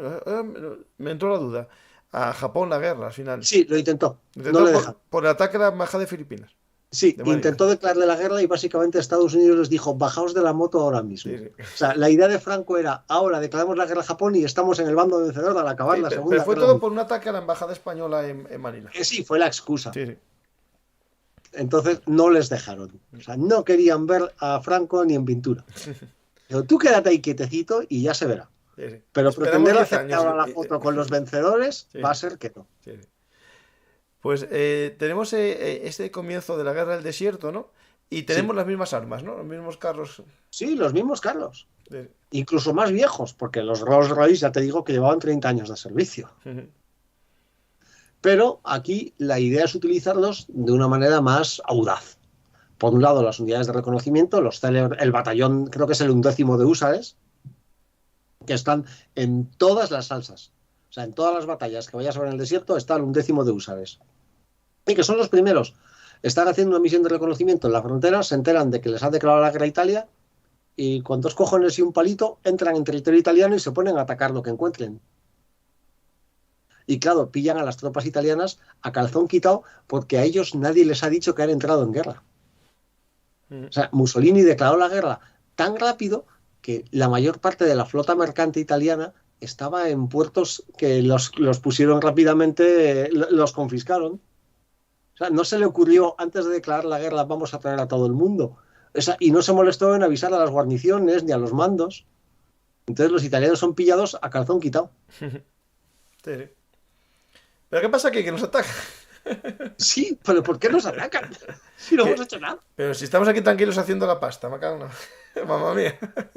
Entonces tiene lugar el avance de Gracianis, quiero recordar que sí, que avanza con todo el ejército hacia Egipto, pero claro, avanza con un ejército que no tiene nada, que no tiene logística, que no tiene recursos para montar convoyes de suministros, que ni siquiera tiene una doctrina de uso adecuado de sus medios. O sea, está la famosa guerra célere, Sí, sí. pero la guerra célere no es más que una bufonada. Como Hubo un casi intento en todo, España, en una claro, batalla, pero bueno, eran unos camionecitos y una par de tanquetas y no, nada. No. claro, sobre el papel suena muy bien, pero es como casi todo en la Italia de Mussolini. Es una fachada preciosa detrás de la cual no hay nada. Entonces, el ejército de Graziani lo único que hace es acantonarse a las puertas de Egipto, establecer una serie de campos fortificados y esperar a tener suficientes suministros para seguir avanzando. Que no es que se paren porque quieren, es que literalmente les tiene que llegar todo por una carretera de 1000 kilómetros y tampoco tienen camiones como para que les llegue mucho. No, claro. Luego, además, los italianos tienen un problemilla. No sé si conoces un libro que escribió un autor israelí, se llama Cómo perder una guerra y por qué. No, esa no, yo tengo. Es, Espera, creo que tengo algo parecido, uno de cómo es, perder una batalla. ¿Cómo perder una batalla? es un libro muy divertido que viene a decir que el objetivo de una guerra no es ganar la guerra, es que cuando acabe la guerra tú estés mejor que cuando empezaste. Y eso a veces se consigue con la derrota, no con la victoria. ¿Italia lo consigue así? Claro. Entonces se plantea que el problema es que los militares solo están educados para ganar las batallas, no para perderlas. Entonces ese libro quiere, digamos, cubrir esa parte. Y muestra como ejemplo al ejército italiano. Dice, ¿tú cómo tienes que conseguir despolarizar a tu tropa? Pues una buena manera es tratarles de una manera muy desigual. Que los oficiales coman muchísimo mejor que la tropa, que tengan muchas más comodidades, que los soldados coman lo peor posible, que tengan que ir andando a todas partes, que no tengan condiciones sanitarias. Y de esa manera te garantizas la derrota. Sí. Que tus líneas logísticas estén absurdamente dadas de sí. Mira, de hecho, este hombre, que hice un libro yo hace tiempo, Cayo Mario, tiene un tema, que a ver si lo encuentro, que tiene que ver justo con lo que tú dices, pero al revés. Que es en la disciplina. A ver si me Simón acuerdo en qué Zabar. parte. ¿Cómo perder una guerra y por qué? Estrategia para Sí, la sí. derrota. Simón Zabar. A ver si tengo aquí la frase. Aquí está. Espera, no lo encuentro. Con esto y con aventajarse a sus iguales en el consejo y la previsión de lo que convenía, y con igualarse a los soldados en la sobriedad y el sufrimiento, se ganó enteramente su amor y benevolencia, porque en general parece que le da consuelo al que tiene que trabajar que haya quien voluntariamente trabaje con él, Pues con esto parece que como que él también se le quita la necesidad. Es decir, eso Cayo Mario, según Plutarco, lo hacía con los soldados romanos. Es decir, él como oficial hacía lo mismo que soldado. Sí. Bajaba del caballo y marchaba a pie con los soldados. Es justo lo que hay que hacer para ganar una guerra. Al contrario de lo que... El ejército alemán funciona así. Sí. La oficialidad vive con la tropa y tiene los mismos recursos que la tropa. No están separados. En eso el ejército inglés sigue manteniendo esa idea de que la oficialidad no debe mezclarse con la tropa. Sí. Y el ruso que había hecho en la Revolución Soviética, había hecho quitar los privilegios, en los años 30 los vuelven a poner y a separar claramente al oficial del soldado. El ejército ruso tiene más otro problema. La Unión Soviética es un problema heredado de la época de los zares, debido a que no había una clase, digamos, popular educada, no tiene un buen cuerpo de suboficiales. Bueno, eso lo Un hereda a cuerpo día de de hoy. suboficiales es vital para que un ejército funcione, y la Unión Soviética no tiene un cuerpo de suboficiales. Sí. Es un problema que arrastran desde la época de los zares. O sea, tienen oficiales y tropa. Y los soldados y los suboficiales son tropa con galones, pero no están capacitados como suboficiales. Sí, pues ese problema, tenemos un problema que lo comentamos en la guerra actual de Ucrania. Pues tenemos en África, ¿no? Tenemos estas... ya comienza la segunda generación, ¿no? Empiezan los Crusaders y más... Y también, Sí. posteriormente, la llegada de los Gran y los Lee, ¿no? Sí, vamos a ver, la guerra del desierto, ya lo sabemos todos, es como ver una especie de partida de tenis. Los italianos avanzan hacia Egipto, se quedan colgados por falta de suministro. Los ingleses les dan una paliza, porque además los italianos no saben cómo combatir con tanques bien armados y ni bien protegidos. Los Matildas son invulnerables a todo lo que tengan los italianos. Entonces los ingleses avanzan como locos hacia Bengasi, pero Churchill les frena porque necesita tropas para enviarlas a Grecia, con lo cual se quedan a punto de ganar. Babel podría haber acabado la guerra del desierto en 1940, literalmente. O sea, hubiera tomado Bengasi, hubiera tomado Trípoli y fin de la guerra del desierto.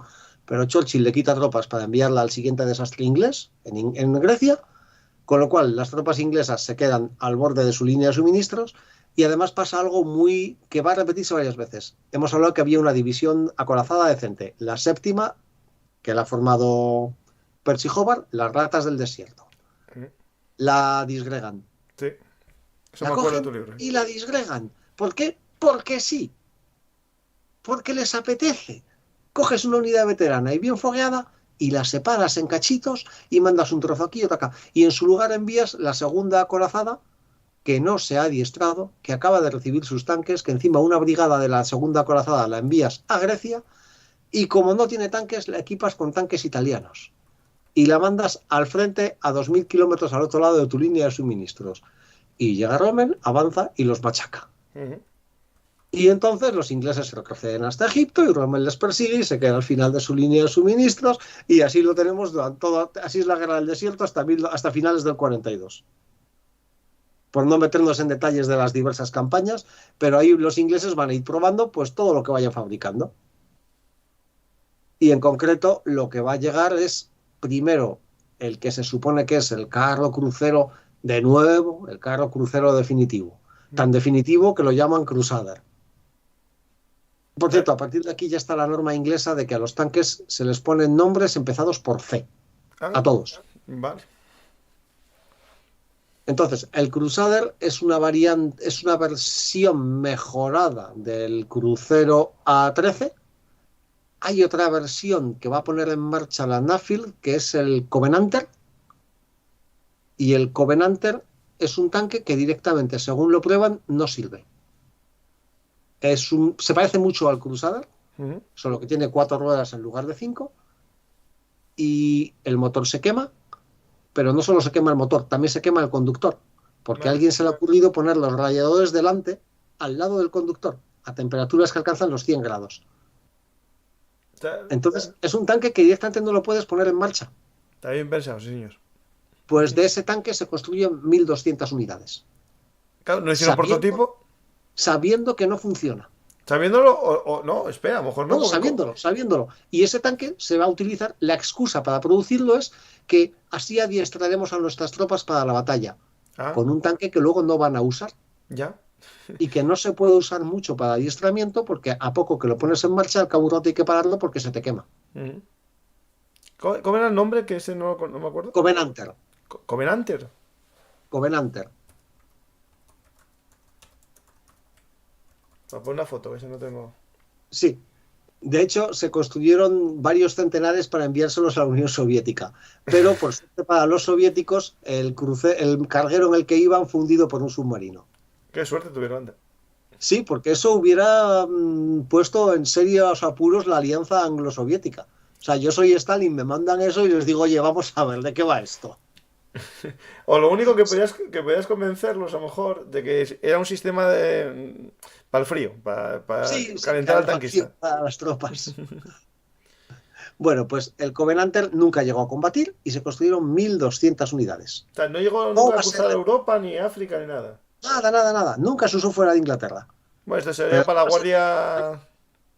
no va a ser el único caso. Esto va a repetirse varias veces. Al final del conflicto, Inglaterra produjo entre 15 y 20.000 tanques, de los cuales 4.000 eran completamente inútiles para el combate. Hubo varios escándalos, demandas en la Cámara de los Comunes, mociones de censura al respecto, pero el gobierno nunca fue capaz de justificar por qué se había hecho eso. Siempre había justificaciones. Pero en esencia era, pues, porque hay contratos con las empresas, no se los vamos a quitar. Ya. Cuando no fuese corrupción pura y dura. Bueno, tenemos el Crusader. El Crusader, aunque se parece al Covenanter, es un tanque que sí funciona. O mejor dicho, funcionaría de no ser por la política industrial inglesa. Ya hemos dicho que no hay grandes empresas que produzcan tanques. ¿Qué se hace? Tenemos miles de pequeñas empresas, pues vamos a coger un par de centenares de ellas y que ésta nos produzca los tornillos, esta las suspensiones, esta los muelles, esta las ruedas, esta también que nos haga ruedas y además nos haga esta pieza del cañón. Así, literalmente. Y todo eso se agrupa en factorías donde se monta el tanque. Pero sin sistemas de calidad ISO 9000. Claro, porque cada empresa lo hace con la maquinaria que tiene. Sí. Pero es que además, para que todas las empresas puedan trabajar, lo que se hace es favorecer a quien tenga espacio para producir. Con lo cual, a lo mejor haces un pedido de piezas a Irlanda del Norte. Con lo cual ya no es solo es que además hay que transportarlas hasta la factoría. O sea, es una cosa absurda. Y el resultado es que a lo mejor un tanque Crusader te lo han montado con piezas de 12 factorías diferentes. Entonces, los que lo montan como Dios les da a entender, ajustándolo como pueden. Y eso es lo que se envía al desierto. Pero claro, en el desierto pasan cosas como que hay arena. Pues si tienes un vehículo cuyas juntas no están homogeneizadas, no tienen unos estándares de calidad, se te va a colar arena por todas partes. Por todos lados, sí. Pero es que además el Crusader tiene pequeños fallos de diseño que hacen que no debería haberse usado en el desierto. En otro escenario, a lo mejor, pero se usó en el desierto. Pues el sistema de rejillas estaba hecho de manera que se ventilaba justo por el culo del tanque, no por la espalda. Pero claro, si tú estás avanzando por el desierto, estás generando una polvareda monstruosa justo detrás de ti. Y si los ventiladores cogen aire para ventilar el motor de la popa, están metiendo toda esa arena directamente en el motor. Claro. Sí, claro. O sea, Esas son cosas que no piensas así a lo mejor a primeras, pero si haces un prototipo, lo metes en el desierto, pues ya lo sabrías, claro. Sí. Con lo cual, esos carros tendían a incendiarse a la primera oportunidad y a incendiarse muy rápido. Porque además su blindaje era muy poco, cualquier impacto podía causar una penetración y de nuevo están armados con el cañón de 2 libras.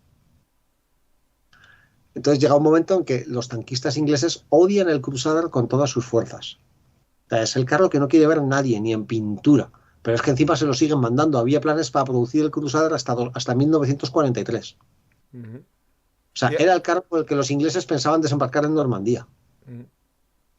Y entre el modelo A y B no hay mucha diferencia tampoco, ¿no? Hay un momento en el que le cambian el cañón por el de 6 libras. Este ya tiene 6 libras, ¿no? El B. Bueno. Sí, pero tampoco es que sea una gran mejora. O sea, el cañón de 6 libras es un cañón de 60 milímetros. Como cañón anticarro es mejor, evidentemente. Con un 6 libras ya le puedes hacer pupa a un Panzer IV, pero no es un cañón especialmente bueno. Y no tiene un buen proyectil explosivo. O sea, sí, ya tienes proyectiles explosivos, pero no es gran cosa.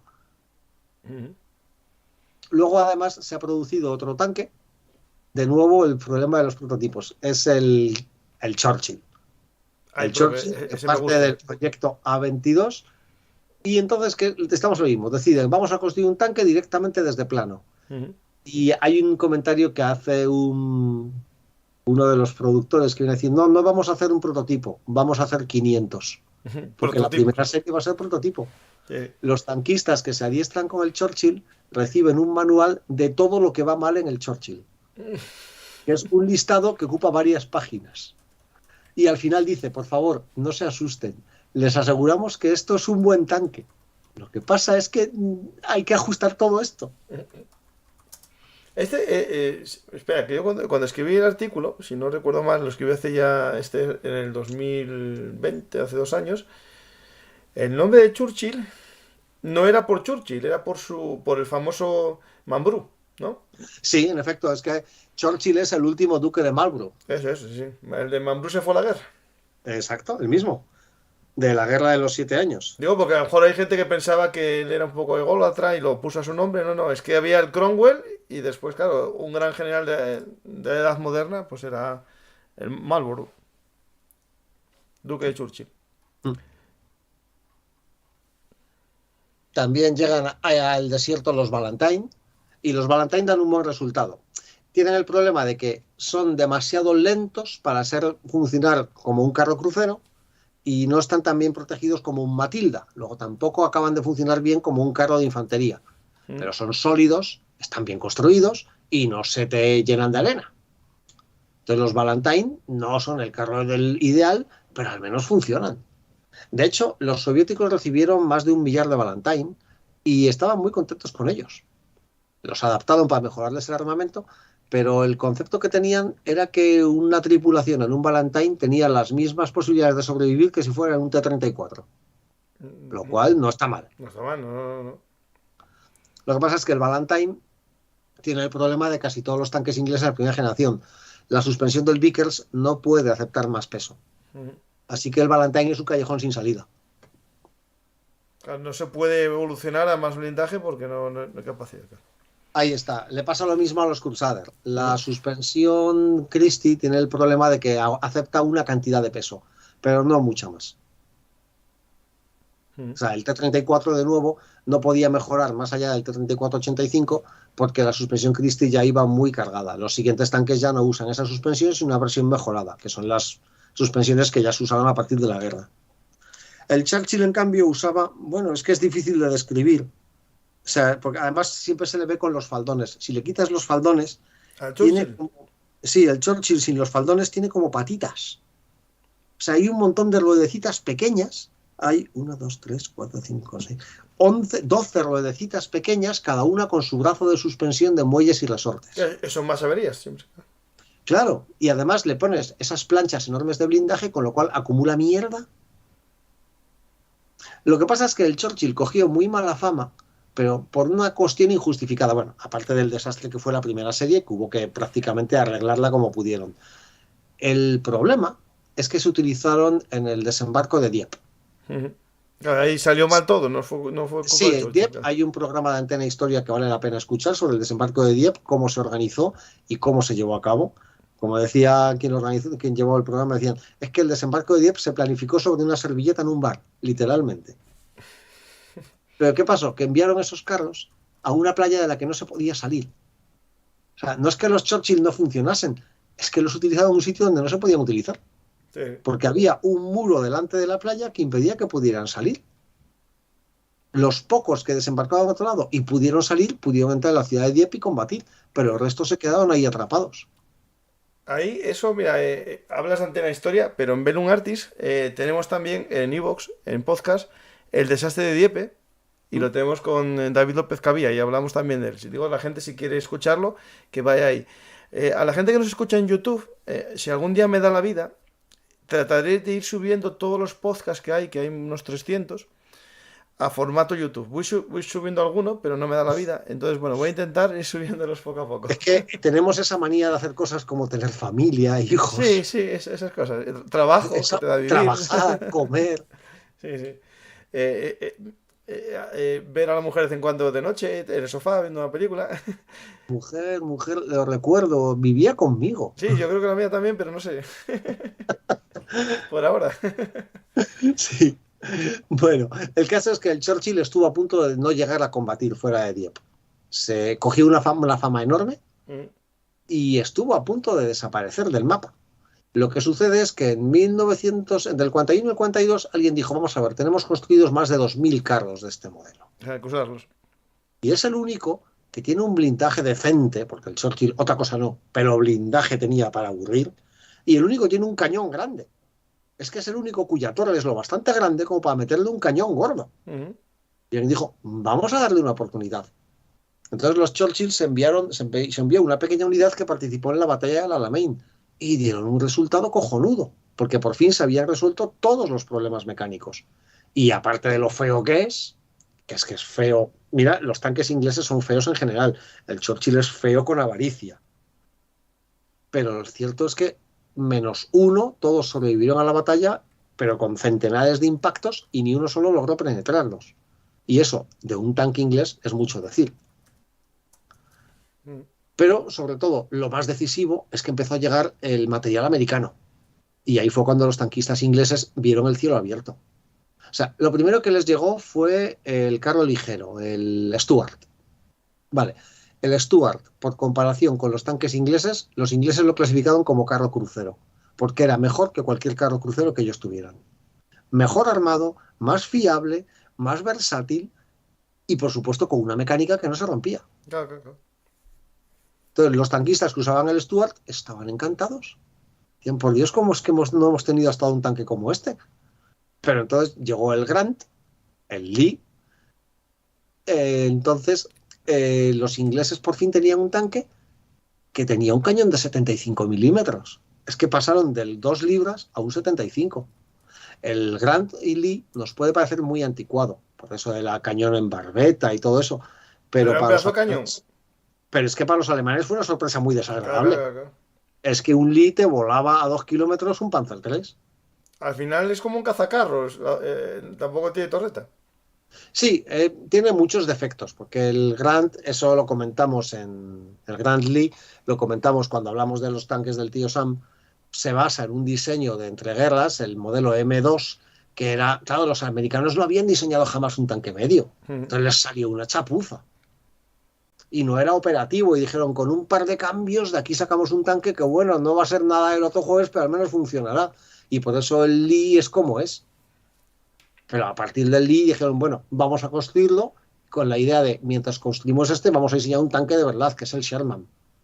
Y ya cuando llegaron los Sherman, los tanquistas ingleses fliparon en colores. Los Sherman llegaron para la batalla de Alamein también. Eran los Sherman que estaban destinados a la primera división acorazada estadounidense, que se enviaron a toda velocidad tras la caída de Tobruk.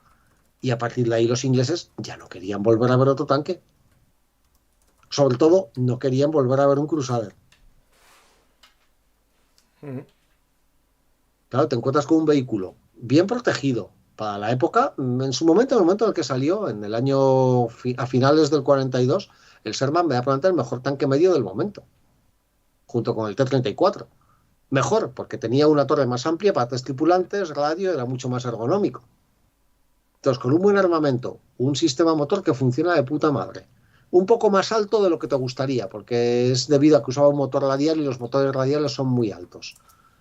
Y bien protegido, pues ya tienes todo lo que necesitas. Sí. Aquí, en el Sherman no le llamaron de otra manera a los ingleses, ¿no?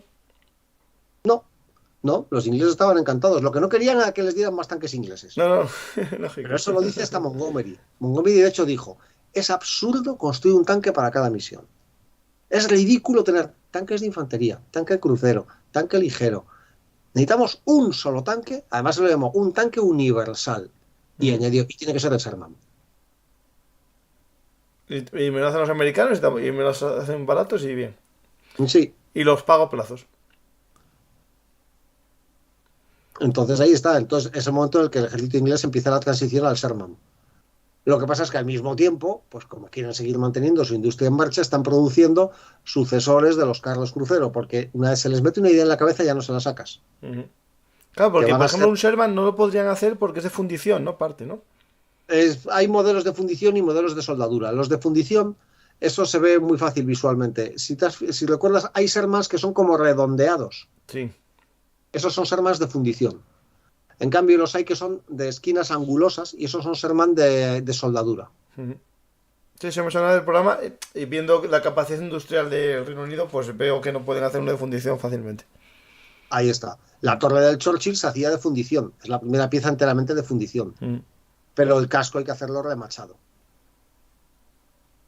Entonces, a la vez que está llegando los Sherman, está en diseño otra nueva línea de carros crucero, que en esencia es que han diseñado, la Rolls-Royce diseñó el motor Merlin de aviación, el que utilizó el Spitfire, el que también utilizó en su momento el Mustang, y es un motor potentísimo, y han diseñado una versión que se puede utilizar en un tanque. Y por primera vez los ingleses tienen un motor potente para un tanque. Y entonces deciden, vamos a coger la esencia del carro crucero, vamos a coger lo que es un Crusader, le vamos a poner este motor y vamos a hacer una torre un poco más grande para que pueda coger un cañón un poquito mayor. Pero volvemos a lo de siempre. Les han dicho, los tanquistas quieren que como mínimo tengan un cañón de 75 y les han prometido, sí, tendremos un cañón de 75. La torre de ese futuro tanque estaba pensada para el cañón de 6 libras, que son 60 milímetros. Entonces, en vez de hacer una torre nueva, diseñan un cañón de 6 libras recalibrado para que acepte un proyectil de 75 milímetros. Pero evidentemente no es tan eficaz como un cañón de 75 milímetros, porque es mucho más pequeño. Sí. Ahí, claro, pero lo que es el calibre, sí que, o sea, el calibre de la boca sí que es de 75, si no, no entraría. Lo que no es, claro, es, digamos, la recámara, por ejemplo. Exacto, para que te quepa donde te cabe un cañón de 6 libras. Eso, justo. Y eso es lo que influye porque la potencia del arma es importante que la recámara aguante la fuerza. Entonces el proyectil sería con menos carga de lanza, para lanzarlo, ¿no? Para propulsarlo, ¿no? Sí. Y también se ha producido en este tiempo un cambio radical. Con la llegada de Montgomery se ha terminado por fin de ajustar un poco la doctrina de las unidades acorazadas inglesas a un poco más de realidad. Creo que fue la 11ª división acorazada, porque los ingleses se han puesto a hacer divisiones acorazadas como churros. Se les ocurrió hacer una parada para presentarlo al público y que vieran la fuerza acorazada inglesa con la 11ª, que estaba diseñada pues de acuerdo a ese modelo de divisiones gigantescas. Y la 11ª contaba con casi 500 tanques. Y claro, verla desplegada en su totalidad, en una parada a la que asistió el rey, y hasta el Master Lil tuvo que darse cuenta de, esto no sirve. ¿A dónde vamos con esto? Y a partir de ahí las divisiones acorazadas se van a reducir a la mitad y les van a poner infantería. Y por otra parte, al coger el mando de las tropas del desierto, Montgomery no es Napoleón Bonaparte, pero es un militar que conoce su oficio. Y de hecho ha estado metido en la movida de las divisiones acorazadas casi desde el principio. De hecho, él estaba en la unidad de infantería que apoyaba a la brigada experimental. Y Montgomery no siente demasiado respeto por las normas. Es otro de esos generales. Solo que a su vez tiene un jefe por encima, Alexander, que le protege de Churchill. Porque no todos los problemas que han tenido los militares ingleses es que está Churchill encima de ellos. Y Churchill está siempre pidiendo y exigiendo. Ya. No solamente te quita tropas, sino que te exige ofensivas. Y te pide que tienen que ser ya. Y además, no entiende que no se pueden hacer las cosas como él las quiere hacer. Entonces, Alexander le dice a Montgomery, usted haga lo que tenga que hacer, yo me encargo de Churchill. Y Montgomery lo primero que hace es darse cuenta de que lo que no se puede permitir es que las unidades acorazadas hagan lo que han estado haciendo hasta ahora. Y a la hora de enfrentarse a Rommel por primera vez, cuando Rommel lanza su ofensiva en el Alamein, básicamente les ata de pies y manos y les dice, nadie se mueve. ¿Qué es eso de salir a cargar cada vez que llegan los alemanes? Pero aún no os ha metido en la cabeza que os metéis en una trampa cada vez que hacéis eso. Así que directamente los pone detrás de un campo de minas para que no puedan contraatacar. O sea que pierden la movilidad de los carros de combate, sí. Y funciona porque hasta ese momento Rommel ha aprovechado el que los ingleses se lanzan como bobos cada vez que él aparece. Y se lanzan directos hacia una trampa formada por cañones anticarro. Sí. Pero al quitarle eso, Rommel ya no tiene la opción de maniobrar. Ahí era una trampa que se hacía como una falsa retirada y estaban esperando los 88. Lo contamos en el programa del Alamein 1942, Duelo en el desierto, con Antonio Muñoz Lorente, que aconsejo a la gente verlo porque explica muy bien esas tácticas, digamos, de hacer como una especie de trampas con eh, tiene un nombre ¿cómo se llama? Jaulas, no, cajas, Sí, con cajas. sí. Y además no son solo los 88, los cañones de 50 milímetros Está bien. son muy eficaces. Ujú. Y los de 75, tiene bastante artillería contra carro. No tiene tantos tanques como los ingleses, pero tiene muchos cañones contra carro y los sabe usar. Pero claro, si los ingleses no salen a la batalla Claro, y si estás tienes que en ir una tú. posición como la de Alamein que no la puedes flanquear por ningún lado, ¿vale? Montgomery no ha hecho ninguna genialidad, simplemente se ha negado a luchar a la manera en la que Rommel quiere que luche. Ujú. Y a partir de ahí va a empezar a adiestrar a sus tropas, pero claro, con el material que hay, con las tropas que tiene, lo más que puede hacer pues, es lo que estoy diciendo, estamos hablando de unas unidades que no han combatido de forma integrada nunca, Ujú. que ni siquiera han combatido como divisiones, porque los ingleses hasta ese momento tienen además, les pasa lo que a los japoneses con la armada. Si has estudiado la batalla del Golfo de Leyte, los japoneses hacen unos planes complejísimos de esta unidad irá por aquí mientras esta formación irá por allá y luego todas. Los ingleses hacen lo mismo. Cada brigada tiene una misión diferente y luego al final en el momento decisivo se unirán todas formando un núcleo que será el que venza la batalla. Claro, para eso tendrías que tener un ejército que se coordinase Claro, maravillosamente. maniobras Que todos los fines de semana. no lo tienen. No, Y el no. resultado es que los ingleses hasta ese momento han combatido en pequeñas unidades independientes a nivel desastroso. Hay una batalla en 1942 en la que el plan es que habrá un general que dirigirá una parte de la batalla y luego se quitará y pondrán a otro. Claro, el que sabía el plan A y el que va al plan B va. Bueno, eso los griegos lo hacían, como tienen un general cada día. Claro, pues es algo así. Y además esta unidad tiene que estar aquí y entonces esta se retirará ya, pero si esa unidad ha sido atacada y se ha retirado, la que se retira a su vez llega a un sitio que ya está ocupado por el enemigo. O sea, cosas de ese estilo absurdo de montar unos planes complicadísimos. Entonces, Montgomery se acabaron los planes complicados. La ofensiva del Alamein consiste en vamos a machacar por aquí. Si conseguimos abrir, entremos por aquí. Que no, seguimos machacando por este lado. Y así hasta que se le agote el combustible al enemigo, o se le agoten los tanques, o se le canse la tropa. En algún lugar se romperá y a partir de ahí entraremos. Sí, estoy ¿Vale? contigo. No es ninguna sutileza. No, Pero es es que tienes sencillo. que hacer la cesta con En los Alamein mismos era cañones. cañones y más cañones. Sí, porque además Inglaterra tiene otro problema. Inglaterra tiene unos recursos humanos muy limitados. Porque la RAF está absorbiendo muchísimos recursos humanos, o sea, mantener solo la fuerza de bombardeo, imagínate la cantidad de tropas para logística que tiene eso, Sí. de unidades de tierra para poder tener en marcha miles de bombarderos. La Royal Navy, solo en barcos son cientos de miles de hombres. Y al mismo tiempo, al comienzo de la guerra, has tenido los desastres de Francia, de Grecia, de Malta, de Singapur, y a lo mejor tienes en los campos de prisioneros de entre Alemania y Japón 500.000 de hombres. Sí, sí, sí. No Perfectamente. te quedan muchos recursos Sí. humanos. Entonces hay Y que las sufrir. colonias tampoco son para mandar miles de hombres porque tienes que vigilarlas también. La India tienes que dejar tropas ahí porque no, Bosé y sus amigos están para Así rebelarse dentro de un que Montgomery tiene que utilizar cañones porque lo que no tiene es tropas. poco. Ujú. Sí, sí. Es un problema que va cada vez a ser más grave. Va a llegar un momento en que tendrán que desbandar unidades para poder completar otras. Ujú. Hay divisiones acorazadas que no llegarán a combatir, que directamente las disgregan, las desbandan y las reparten. Ujú. Sí, sí. Y bueno, aquí vemos que al final en África, ¿no? Vencen estos modelos que nos parecen malos con la ayuda de los Sherman y sobre todo la ayuda de la artillería. Y aparece algún nuevo concepto de carro antes de llegar, por ejemplo, ya a la siguiente fase que sería Normandía. Tenemos, por un lado, que aparecen un montón de carros de utilidades. Pues, por ejemplo, los carros que se les diseñan los ingleses, muchos tipos de vehículos para abrir campos de minas y al final se quedan con lo que funciona, que es lo que llamamos los escorpiones. Ujú. Esto que llevan delante un rodillo dando Sí, vueltas con estoy un montón buscando de si tienes aquí una foto tú, no. Del que tú me mandas de escorpión no hay, no. No, No, hay un abre, lo busco yo. pero el escorpión no. En esencia es un cilindro con cadenas que se mueve con un motor secundario, aunque luego se consiguió uno que funcionaba con el motor del tanque Ujú. y que va batiendo el suelo a cadenazos. y va volando todas las minas que se encuentra el tanque por delante.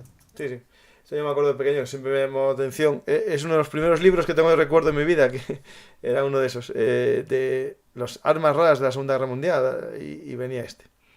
Sí, pues sí ha pasado eso. Hemos ya hablado de lo del motor Merlin, que se está utilizando con lo que llaman el A-22. Bueno, lo llaman el Cromwell, pero el problema es que de nuevo volvemos a esa idea inglesa de 3 empresas diferentes van a construir el Cromwell. Hay 3 Cromwell en construcción.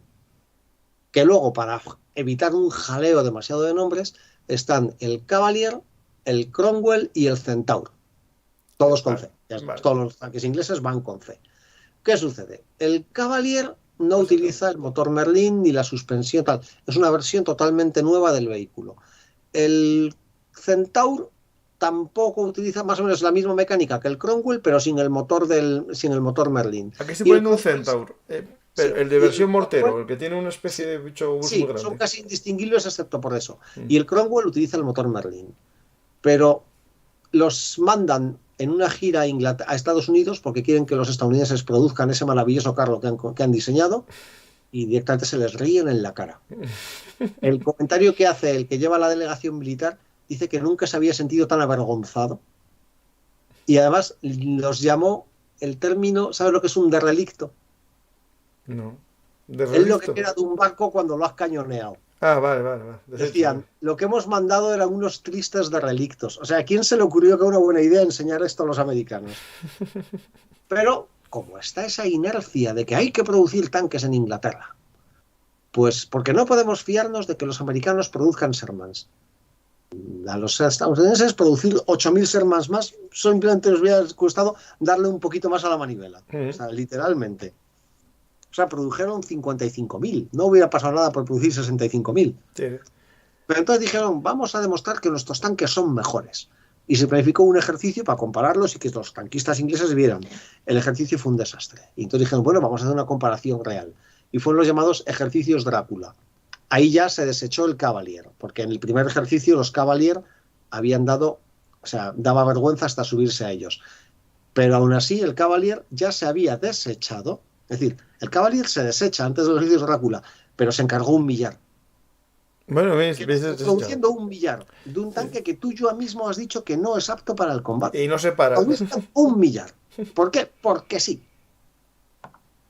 Bueno, pues prueban en los ejercicios Drácula, eran ejercicios que consistían en que por la mañana los vehículos tenían que hacer una serie de recorridos a lo largo de una semana, yendo de cuartel en cuartel. Por la mañana tenían que ponerse en marcha una vez cargado combustible, hacer una serie de ejercicios, pruebas de puntería, un recorrido largo y finalmente llegar a otro cuartel, poner los tanques a punto para el día siguiente y a dormir. Sí. Entonces probaron Shermans con motor de gasolina, Shermans con motor diésel, Centaur y Cromwell. Todos los días, el primero que llegaba al cuartel de llegada era el Sherman con motor de gasolina. Minutos después llegaba el Sherman diésel, porque debido al consumo los Sherman diésel tenían que hacer una parada para rehabituallarse. Ah, ¿gastaba más el diésel que gasolina? Mira, eso estaba más... Sí. Luego paraban, ponían a punto sus tanques, cambiaban las piezas que se habían soltado, arreglaban, cenaban y a dormir. Un rato después llegaban los Cromwell. Y los Centaur llegaban en medio de la noche. Y en las pruebas de puntería, un desastre. Porque el cañón de 75 del Sherman era muy superior al cañón de 6 libras recalibrado. Claro, lógico. Entonces, directamente los mandos ingleses decían que se negaban a llevar los Centaur a la batalla. Decían, porque es que para cuando lleguemos a la batalla no quedará ni uno operativo. No, y cuando estén allí, mejor no estar, casi. Claro. Y aún así, dicen, bueno, vamos a poner en marcha el Cromwell, pero entre tanto vamos a producir 1.500 Centaur. Que son pocos, ¿eh? O sea, se suponía que el Cromwell era el tanque que estaría equipando a las unidades inglesas para Normandía, pero no empezó a producirse hasta un mes antes. Y entre tanto, producían Centaurs y Cavaliers. O sea, dices, ¿pero por qué? O sea, y con ideas de no, es que estos servirán para proteger nuestros campos de aviación de un ataque paracaidista alemán. ¿What? O sea, esa excusa está dada, ¿eh? No, en ese momento, bueno, tengo un artículo yo sobre el Bison, que es esa casa mata de hormigón que iba en un camión y lo tenían pensado para poner en medio de las pistas de los aeródromos para que no pudiesen aterrizar y crear búnker portátiles. Ellos tienen ideas felices muy buenas. Sí. Bueno, no hemos hablado de una idea muy feliz de Churchill, el tanque subterráneo. Ay, ese no conozco. Lo comento en el libro también. No me acuerdo yo ahora mismo ese. Pues una idea de esto que yo me imagino a Churchill levantándose por la mañana y diciéndole a su mayordomo esto de qué idea más tonta se me había ocurrido esta noche. Fíjese que pensaba yo en un tanque subterráneo y el mayordomo que sí, sería hay fotos, no me acuerdo yo de él. Sí, del y el mayordomo que sería escocés le diría, bueno, es lógico, los ingleses no tienen huevos para hacer esas cosas. Digo, que no tengo huevos, tráeme ahora mismo mi colacao con coñac y vas a ver si tengo huevos o no. Y llamaría al Ministerio de Ideas Absurdas y diga, me van a producir. En esencia es un vehículo oruga de 20 metros de largo con una reja de arado en la punta. Sí. Y la idea era construir una especie de zanja para acercarte subrepticiamente a las líneas alemanas. Sí, como hacer una trinchera de avance. Sí, pero lo curioso es porque el tanque funcionaba, ¿eh? Eso es lo mejor. Yo he visto imágenes del vehículo en funcionamiento. Funcionaba. Pero claro, subrepticiamente avanzaba a razón de 10 metros por hora y generaba una columna de tierra hacia arriba de 30 metros de alto. Uh-huh.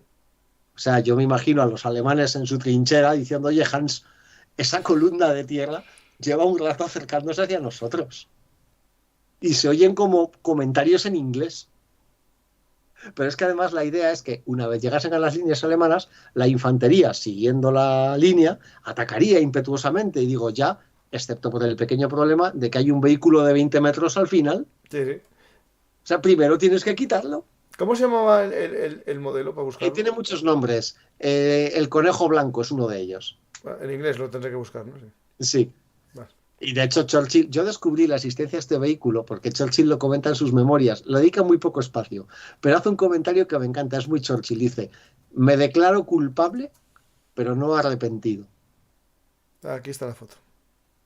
Pues construyeron 5. Lo que pasa es que después de la guerra los desmantelaron y que nadie supiese que se había construido jamás ese espanto. Y aquí tengo la foto con Churchill viéndolo. Sí. Sí, esto me acuerdo de haberlo leído en tu libro, sí. Es Al que igual que me llamó mucho la atención para unas ilustraciones sí. Y la verdad es que fue muy... Yo lo estaba construyendo y decía, pero ¿en qué cabeza cabe? ¿Esto sale en tu libro de ilustraciones? No sé si... ahora mismo no recuerdo, creo que sí lo metí. Es que me suena haberlo visto sí.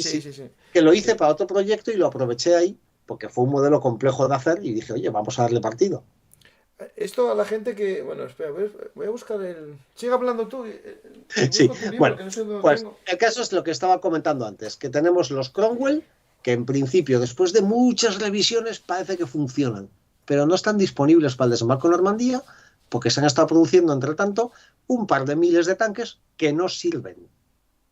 Y que, de hecho, solo se van a usar para combatir unos pocos de los Centaur, y que se utilizaron durante el desembarco de Normandía, pero iban a combatir sin motores. O sea, a alguien se le ocurrió que podían usarse algunos tanques como apoyo artillero montándolos en barcazas. Ahí, buena idea. Por eso, en vez del cañón de 6 libras recalibrado, tiene una especie de cañón mortero de 95 milímetros. Se parece un poco al lanzador de cubos de basura que tienen los Churchill Abre. El caso es que cuando Montgomery estaba revistando a las tropas un par de semanas antes del desembarco, vio los carros creo que son del cuerpo, no recuerdo qué cuerpo, creo que es de la infantería de marina. Y cuando los vio, dijo, bueno, como idea no digo yo que no, pero dijo, ¿por qué les han quitado los motores? A lo mejor consiguen llegar a tierra y pueden combatir en tierra. Y entonces los artilleros dijeron, vamos a ponerle los motores a toda velocidad antes de que cambien de idea. Y fue una buena idea porque utilizarlos desde el mar como apoyo artillero fue imposible, porque ese día el mar estaba muy movido. Pero en tierra sí pudieron usarse como tanques de apoyo. Vale, no eran especialmente eficaces, pero era mejor que nada. Sí. Y se distinguen muy bien de los Cromwell, aparte porque tienen ese cañón corto, porque tienen una especie de rejilla pintada en la torre. Una rejilla numérica. Eso justo te iba bueno, lo sé yo porque en Normandía... Normandía... para los cálculos de puntería. Eso, justo es para eso, para que la infantería vaya diciendo dónde está el enemigo, ¿no? Sí, básicamente es para poder girar los grados correctos para poder apuntarlo como una pieza de artillería. Sí. Esos tanques se usaron durante un par de semanas hasta que se quedaron sin piezas de recambio y ahí donde se quedaron, ahí los dejaron.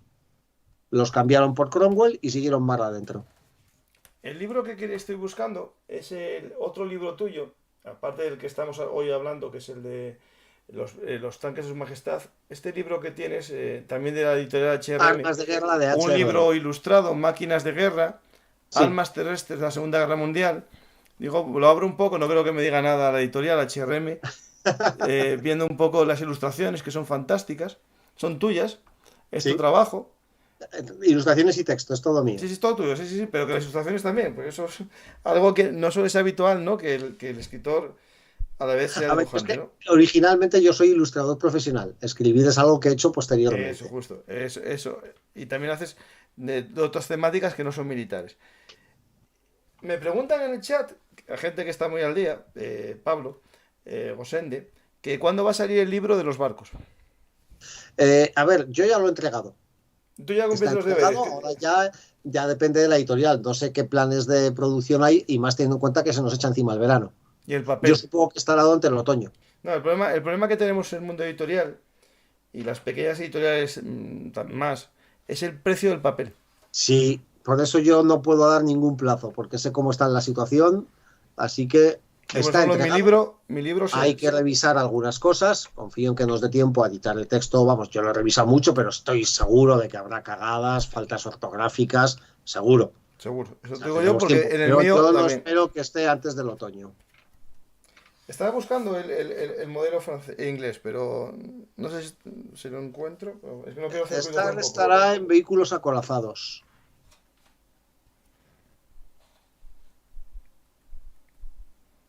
Así Bueno, sigo hablando. Tú sigue hablando, sigue hablando. Sí, Buscas. sí. Sí. Otra cosa que sí estará a punto para el desembarco es que los ingleses ya se han dado cuenta de que con el cañón de 6 libras y el de 6 libras de calibró tampoco van a ningún lado. Pero tienen otro cañón, el de 17 libras, que ese sí va bien para luchar contra los tanques. Equivale a un 77 milímetros y es un cañón muy largo. Es decir, para un buen cañón anticarro tiene que ser largo, para que la cantidad de propelente que lleva el proyectil empuje el proyectil durante la capacidad de penetración de un proyectil depende de su energía cinética. Es decir, de un proyectil de los que se usaban entonces, que es masa por velocidad. Masa por velocidad al cuadrado. Te compensa más aumentar la velocidad de un proyectil que aumentar su masa, porque lo que ganes de velocidad se multiplica al cuadrado. Y para aumentar la velocidad, el tubo es más largo, para que el propelente actúe sobre el proyectil más tiempo antes de salir de la boca del cañón. Entonces, ese cañón de 17 libras tiene un tubo muy largo y un proyectil con una enorme cantidad de propelente. Así que tienes un arma que por fin puede perforar casi cualquier tanque. Pero es un cañón enorme. ¿Y qué hemos visto? Que los ingleses diseñan sus tanques pensando en cañones chiquititos, chiquititos, chiquititos. Claro, Cuanto más pequeño, mejor. Sí, sí. Primero pensemos cuál es el cañón más ridículo que podemos ponerle a este tanque. Y luego vamos a diseñar la torre para que no acepte ningún otro cañón. Entonces, alguien le ha vendido al ministerio que el Cromwell acepta el cañón de 17 libras. Que tú dices, serán tus mejores sueños o después de haber bebido mucho. Y entonces se decide que hay que conseguir un tanque que lleve ese cañón. Y lo que se hace es, por un lado, se hace una variante del Cromwell, que se llamará A30 Challenger, es el primer Challenger, que lo que se hace es coger la barcaza del Cromwell, añadirle una rueda más, para que sea más larga y tenga más peso, y meterle encima una torre descomunal. Este que parece el la- KV2 este ruso, soviético. Algo así, se parece mucho a eso. ¿Qué problema tiene eso? Para empezar, que un carro tan largo, así como el Vickers 6 tenía el problema que era tan corto que no se sujetaba al terreno, un carro tan largo para girar tiene problemas muy serios. Porque para girar paras una oruga y mueves la otra. Pero si las orugas son muy largas, no puedes girar bien. Como gires en un terreno inclinado y con esa torre tan gorda, el carro te vuelca. Como esté girando la torre en un terreno inclinado, como pesa tanto, el motor que gira la torre no puede con ella. Entonces construyen 300 ejemplares de un tanque que en esencia no se puede usar en combate porque es demasiado gordo. O sea, es demasiado gordo para su motor, para su suspensión y para sus cadenas. Entonces, se le ocurre a un oficial, dice, lo que más tenemos son Shermans, vamos a desembarcar con Shermans. Y si le abrimos un agujero a la torre del Sherman, a ver si cabe este cañón. Pues es el Firefly, ¿no? En efecto, la primera versión, el cañón estaba prácticamente fijo, no tenía movilidad. Pero lo probaron y dijeron, oye, que funciona.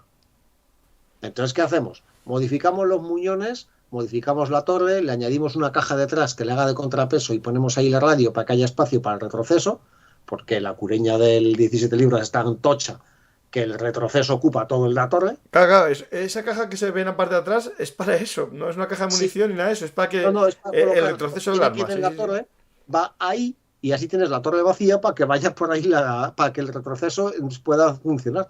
Porque si no, no tienes espacio para el retroceso. ¿Y esa torre que se le hicieron es en Inglaterra, es un diseño exclusivamente inglés.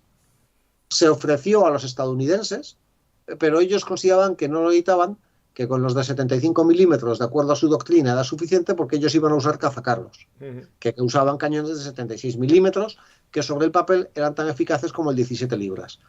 Pero no funcionaba porque el cañón que usaban los Wolverine, aunque era de 76 milímetros, le acortaron de 65 calibres a 50 y tantos. Eso lo sé yo, el calibre, para el que no lo sepa, es tantas veces el ancho del cañón. Sí, la longitud de un cañón se suele medir en calibres. Se lo aprendo siempre contigo ya en los demás programas. Entonces, como acortaron demasiado ese cañón, no tenía suficiente capacidad de penetración.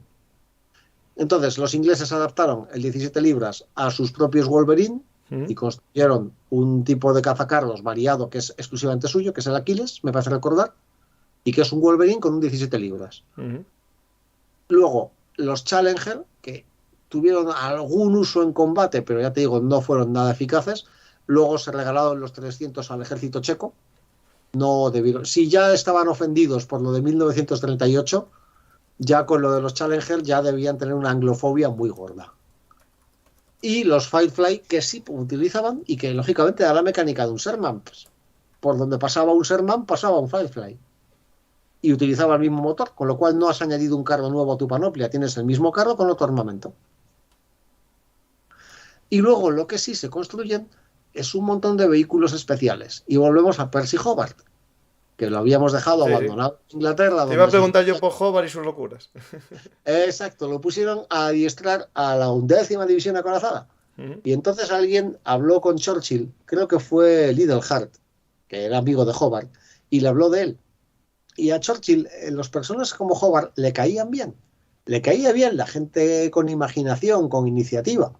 Así que le pusieron al frente de una división acorazada cuya misión era desarrollar medios acorazados que permitieran superar los obstáculos y fortificaciones. Que no pasase lo que había pasado en Dieppe. Y entonces Hobart montó una división, la 79, que en realidad no tenía el tamaño de una división, y básicamente lo que dio fue carta blanca a que todos, desde el primer oficial hasta el último cocinero, si se les ocurría una idea, su despacho estaba abierto. Eso es lo que hay que hacer para generar ideas. Por eso se llamaban la casa de los locos, porque ahí disciplina no había. O sea, lo que quería era gente con imaginación. Y muchas ideas no tenían sentido. Hay una muy célebre, no sé si la hicieron ellos, pero creo que la habréis visto todos en imágenes, esa especie de rueda con cohetes. Sí, a mí me gustó, hice un par de entradas en Instagram con un vídeo que hay, en teoría era para limpiar los alambres de espinos y tal, y se soltaba... Para limpiar de minas las playas. Sí. Pero ya has visto lo que pasa con esa... No, se vuelve loco, igual que si lanzas un petardo de estos que hay en rosca, que se va para todos lados, es decir. Claro, pero en cambio cosas como los tanques flotantes, los Donald Duck, que son los doble...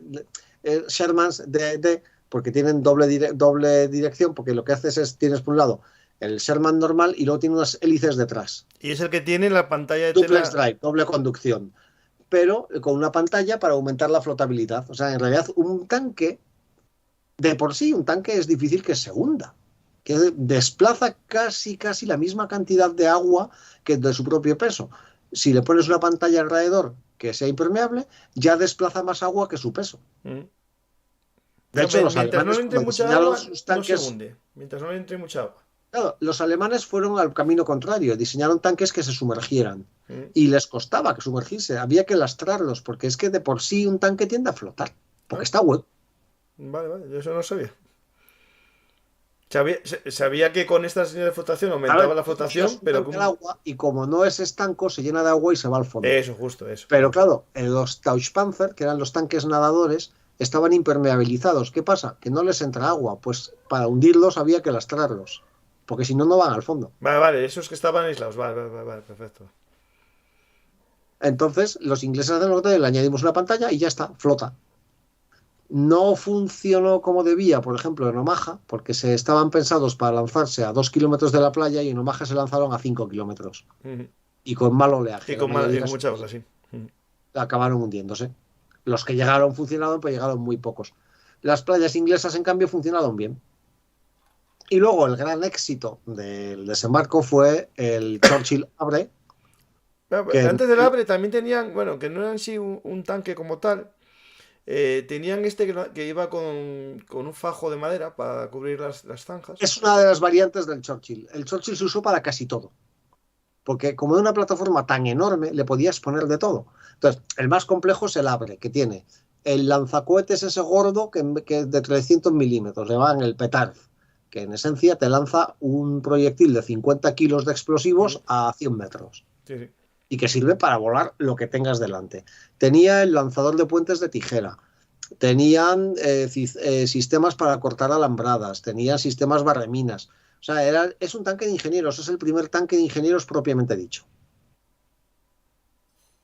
Y luego tienes los que lanzan fajinas, que sirven pues para lanzar eso sobre una trinchera y ya puedes pasarla. O otros tienen para desenrollar una capa de materia fibrosa por si la arena resbala mucho. Sí, sería para hacer una especie de carretera. Sí, incluso había unos que no tenían torre y que servían para lanzarlos a un hueco para que otros tanques pasaran por encima de él como si fuera un puente. Sí, espera, si tengo la foto para que lo vea la gente. Incluso para subir una zanja, para subir un muro, el típico paseo marítimo. Estuve yo bajando fotos, esto a ver si no lo encuentro. Pero bueno, si no lo pongo en cualquier momento. Sí. Y luego, pues, aparte de eso, tenían los Sherman's Craft para eliminar minas, pero que además tiene una ventaja, que es que sigue siendo la torre de un Sherman, con lo cual ese tanque puede combatir mientras limpia minas. Más luego vehículos de apoyo. Llegaron a tener también, eso ya, a ver, de esta unidad siempre se piensa en el desembarco de Normandía, pero luego se usaron ampliamente en toda la batalla de Europa. Y utilizaron los vehículos anfibios que habían desarrollado los marines para el Pacífico, los búfalos, Battle búfalos. Entonces es el origen de los cuerpos de ingenieros acorazados modernos. Sí, eso sin duda. Sí. A ver, a mí me parecen unos inventos muy interesantes, la mayor parte de los que hizo este Hobart. Y aquí está la foto en la que sube un tanque en un paseo marítimo sobre el otro Churchill. Sí. Es un Churchill subiendo sobre otro Churchill. Sí. Y aparte, como tiene como una especie de textura rayada en los laterales, esa textura hace que las orugas se agarren bien sobre la espalda del Churchill.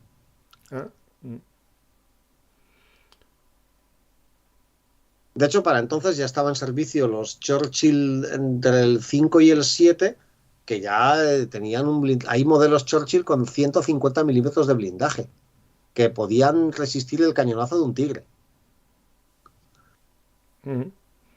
A mí Churchill me gusta sobrevivir a eso. Sí. Esos y los Jumbo Sherman. Del Jumbo Sherman me acuerdo que hablamos de él en el programa estadounidense. Sí. Eso no quita para que los ingleses sigan diseñando atrocidades.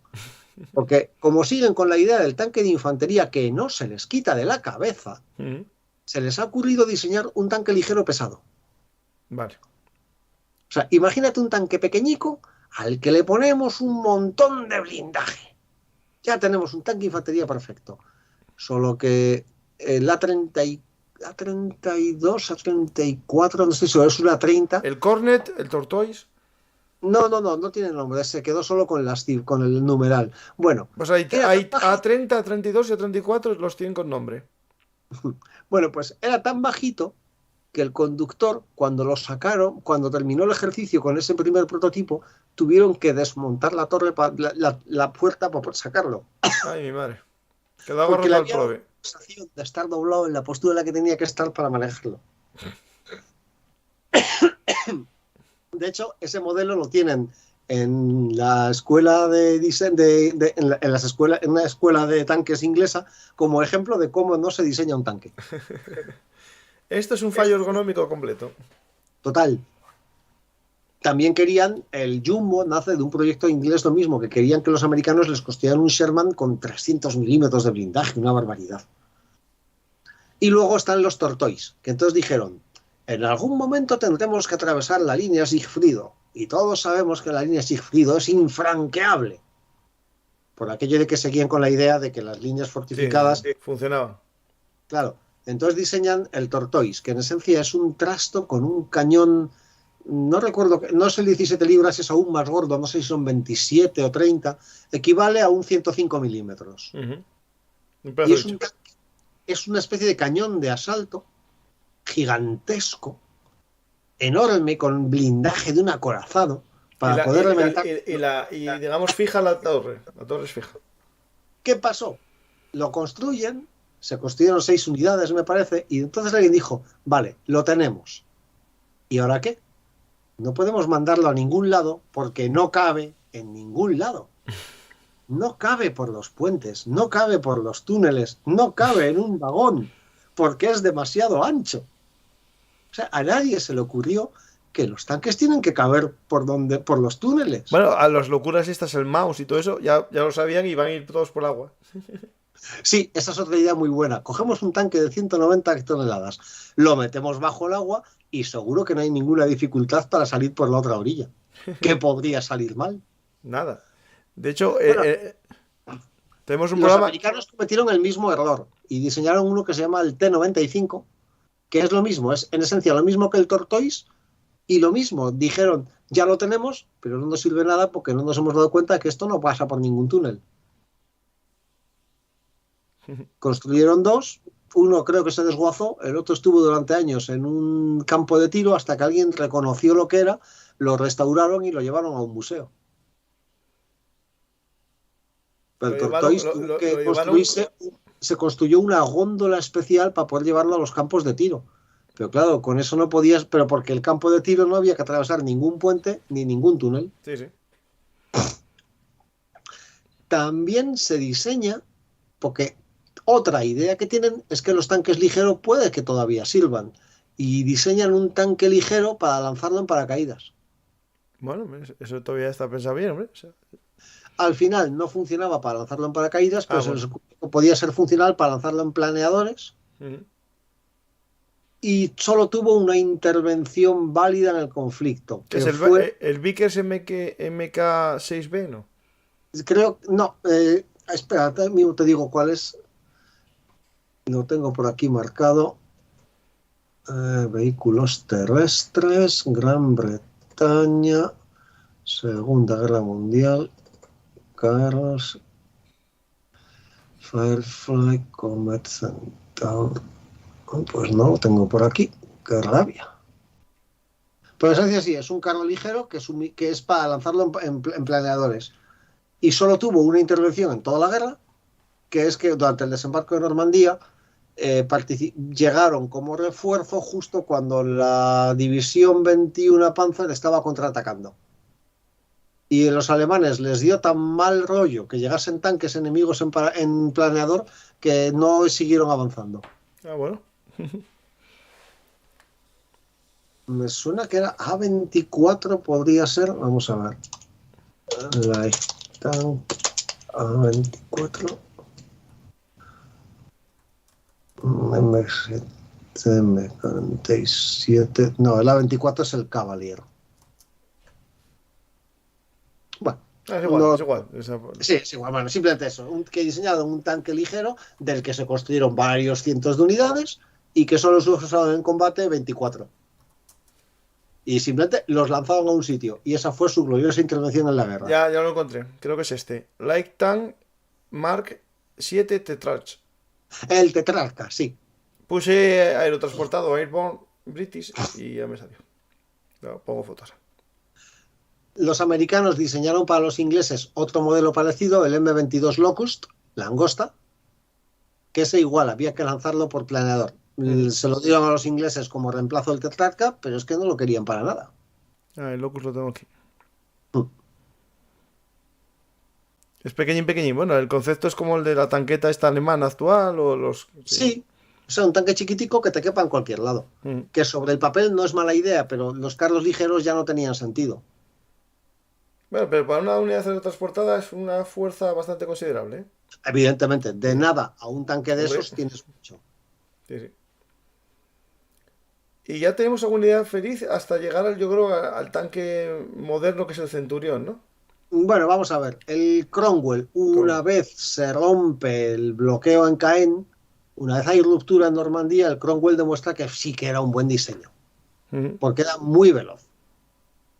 Era un vehículo veloz y por fin era fiable mecánicamente, no tanto como un Sherman, pero comparado con lo que habían usado los ingleses hasta ese momento, casi parecía un tanque fiable. Entonces, durante lo que es la carrera de los ingleses hacia Amberes, los Cromwell dieron muy buen resultado. Y en general siempre iban como avanzada. Que de todas formas se podía haber hecho lo mismo con un Sherman. Los Sherman eran vehículos veloces. Ujú. No siempre ibas a ir pisando el acelerador, no siempre iba a haber una carretera buena.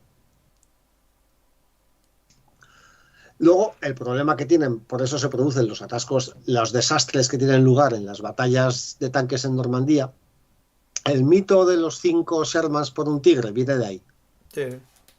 Que es cuando los ingleses lanzan operaciones que, como no tienen infantería, consisten en: vamos a lanzar 3 divisiones acorazadas por un frente de 5 kilómetros. ¿Qué podría salir mal? Nada, que te esperan. No, es que no tienes ni que apuntar. Sí, O sea, sí. tú disparas y a algo le darás. Si no es de primera fila, es de la cuarta. Y para asegurarnos de que no hay malos delante, primero 5.000 bombarderos machacarán todo. Y entonces tus tanques van a avanzar por un terreno hecho de cráteres donde nada es reconocible. También es verdad. Y luego, pues que llega un momento en que las tropas veteranas, gente como las ratas del desierto y demás, están un poquitín cansados. Llevan luchando desde el 39 y están hartos de que les toque a ir a ellos siempre. Porque lógicamente, dado que las unidades que no son veteranas funcionan como el culo, Ujú. mandar siempre a los veteranos. Y los veteranos están muy quemados. Claro, y los novatos no aprenden tampoco. De hecho, en Italia llegó a haber un motín. Porque sabes que hay divisiones escocesas en el ejército británico. Ujú. Pues los regimientos escoceses tienen un privilegio. Y es que tienen derecho a seguir. Los soldados escoceses solo pueden servir en esos regimientos. No los puedes quitar de ahí. Es Ajá. su privilegio. Pues como no había tropas, se desbandaron unidades para llevarlos a regimientos no escoceses. Y hubo un motín que se saldó con amenazas de fusilamiento, con consejos de guerra, pero al final no se fusiló a nadie porque realmente, legalmente, lo que se estaba haciendo no se podía hacer. No, no, creo que se está como cumpliendo la norma era que estuviesen juntos y con la cintita esa de cuadraditos que tienen en las boinas, ¿no? Claro. Entonces, el nivel es tal que es que se están, lo que te decía antes, se están desbandando unidades para cubrir otras. Churchill comenta en sus memorias que le preocupaba que llegado un momento habría más tropas estadounidenses que inglesas en Europa, Ujú. con lo cual su influencia empezaría a decaer, pero es que eso ya estaba sucediendo antes del desembarco, ya no había tropas inglesas como para ser la fuerza principal. Es uno de los motivos por los que Montgomery insiste en que tienen que ser las tropas inglesas las que lleven el ataque principal sobre Alemania, Sí. porque si se mantiene la política de frente amplio, cada vez va a haber menos tropas inglesas y más tropas americanas. Sí, sí. Tiene Y su eso, lógica toda. Sí, sí. o sea, no es simplemente capricho de prima, que está el capricho de primadona de que Monty es una primadona, pero además es que hay razones políticas. Es Sí, que sí, cada igual vez, que intentar llegar a Berlín, o igual que intentar rescatar a lo claro, mejor es que quieren ser Viena. los Sí, sí. ingleses porque saben o hacemos ahora quedándonos todos los suministros y damos el golpe nosotros, o de aquí a un mes nuestro ejército se habrá disuelto. Ujú. Y es Sí, lo que les está pasando, se están disolviendo. ujú. Y es lo que les va a pasar al final en la última gran derrota inglesa, en Market Garden. Que si hablamos de... Vamos, tenemos toda la parte de los paracaidistas, que si el puente demasiado lejano, que si había tropas, todo eso son cuentos. Los paracaidistas lograron su objetivo. No, y más días de lo que Les se habían había dicho que pensado. tenían que resistir en el puente de Argen 2 días. Resistieron una Sí, semana. sí, estuvieron mucho más, sí, sí. O sea, resistieron mucho más de lo que se esperaba. Lo que falló fue la parte terrestre. Lo que falló fue Garden. Les habían dicho a los tanquistas ingleses que tenían que avanzar sin mirar a los lados. Ujú. sea, una operación sencilla. Ahí hay una carretera. Pisad el acelerador. Así de simple. Esas eran sus órdenes. Tenían que recorrer 100 kilómetros. Era lo que tenían que recorrer. Y en el momento de iniciar el avance no había nada delante. O sea, literalmente, la resistencia alemana no estaba puesta en la carretera. Pero arrancan motores y pararon a los 5 kilómetros. Es que había resistencia, les han destruido un tanque. Es que hay que revisar los motores. Eran Shermans. Un Sherman se suponía que podías avanzar 500 kilómetros sin revisión. Es que no se debe combatir de noche. No querían morir en ese momento. Sí, básicamente no querían avanzar. Fueron poniendo excusas todo el camino para no avanzar. Hubo un momento en el que los paracaidistas americanos lograron tomar a sangre y fuego el único puente que impedía que los tanques ingleses llegasen hasta Argen, porque además sabían que los paracaidistas ingleses estaban siendo masacrados. Decían, hay que conseguir que los tanques pasen. Lograron liberar el puente, despejarlo, y en ese momento la división acorazada que avanzaba dijo, es que de acuerdo al plan, nosotros llegábamos aquí y otra división nos rebelaba, así que no podemos movernos. Y la carretera ocupada y no puede avanzar nadie. Claro, o sea, es como decir, nadie quiere cumplir su misión. O sea, es directamente, como esto es lo que dice el plan, nos negamos a hacer nada que no diga el plan. Un plan no, pero que eso va dentro de la mentalidad que estábamos comentando, los planes tan complejos están hechos. Esa idea de que los planes tienen que seguirse al pie de la letra, aunque hace mucho que el plan ha dejado de ser efectivo. Dejó de ser efectivo al instante en el que parasteis a los 5 kilómetros el primer día. Sí. No, yo siempre, en Michael Carden, el componente terrestre me pareció siempre el culpable de todo. Sí, en la película te lo ponen como si lo estuviesen intentando, y no, es que ni lo intentan. No, los americanos sí, yo creo que sí. Los estadounidenses sí. Claro, los americanos sí, porque saben lo que porque son paracaidistas y saben lo que están sufriendo sus compañeros. Sí. O sea, los del 82 hacen todo lo que pueden para salvar a los ingleses y a los polacos. Sí. Pero es eso, que los tanquistas ingleses deciden que ellos van a ir a su ritmo, sin prisas, pararemos a tomar un té, o es que hoy celebramos el cumpleaños del alcalde, algo así. Pero y sobre todo, que el general al mando de la operación, hasta el quinto día no se le ocurre hacer nada. Decir, moved el culo de una puta vez. 5 días. Sacar las lanchas de tal. Claro, eso es decir, avancen de una puta vez. No, ¿para qué? Si ya están dadas las órdenes. Sí. Y eso se debe a que los ingleses desde el principio de la guerra tienen esa idea de que todo tiene que funcionar de acuerdo a las órdenes. Por eso esos planes tan absurdos de, y ahora en el desierto esta brigada avanzará por aquí, y esta por acá, y esta hará esto, y esta hará lo otro. Porque se supone que todo el mundo va a cumplir los planes a la perfección. Pero eso no ha pasado en toda la guerra. Y en las unidades acorazadas no ha pasado jamás. Sí. Pues más o menos ya tenemos los modelos. A ver si me faltan algunos de los que... Nos falta el primer carro eficaz que construyen los ingleses realmente, que es el Comet. El Comet, vale. El A-34 Comet, que es el precursor del Centurión. Eso, justo, vale. El Comet es en esencia una modificación del Cromwell, mejorando la suspensión para añadirle peso, añadiéndole por fin una torre sin remaches. Ya tocaba. Tiene la caja bien hecha, es decir, la tiene bien y hecha. Poniéndole el cañón de 17 libras. O sea, por fin tienen un carro medio, que ya no carro crucero, aunque lo siguen denominando carro crucero, que puede pegarse con un Panther. Pero esto es en 1945. Sí, ya no hay Panther. Ya. O sea, a esas horas, como decía, buenas horas, mangas verdes. Sí, completamente. Tienen un modelo, el Churchill Príncipe Negro, Black Prince, que es un Churchill al que le han adaptado en 17 libras. Se construyeron unos cuantos ejemplares, pero no tenía futuro. Es decir, ya a esas alturas pensar en un tanque de infantería no tenía el más mínimo sentido. O sea, el Churchill ha funcionado bien, pues porque es un tanque muy adaptable a muchas cosas, pero realmente ya ha terminado su vida útil. Sí. ¿Dio buen servicio pese a las críticas? Sí, pese a su fama, y sigue teniendo muy mala fama el Churchill.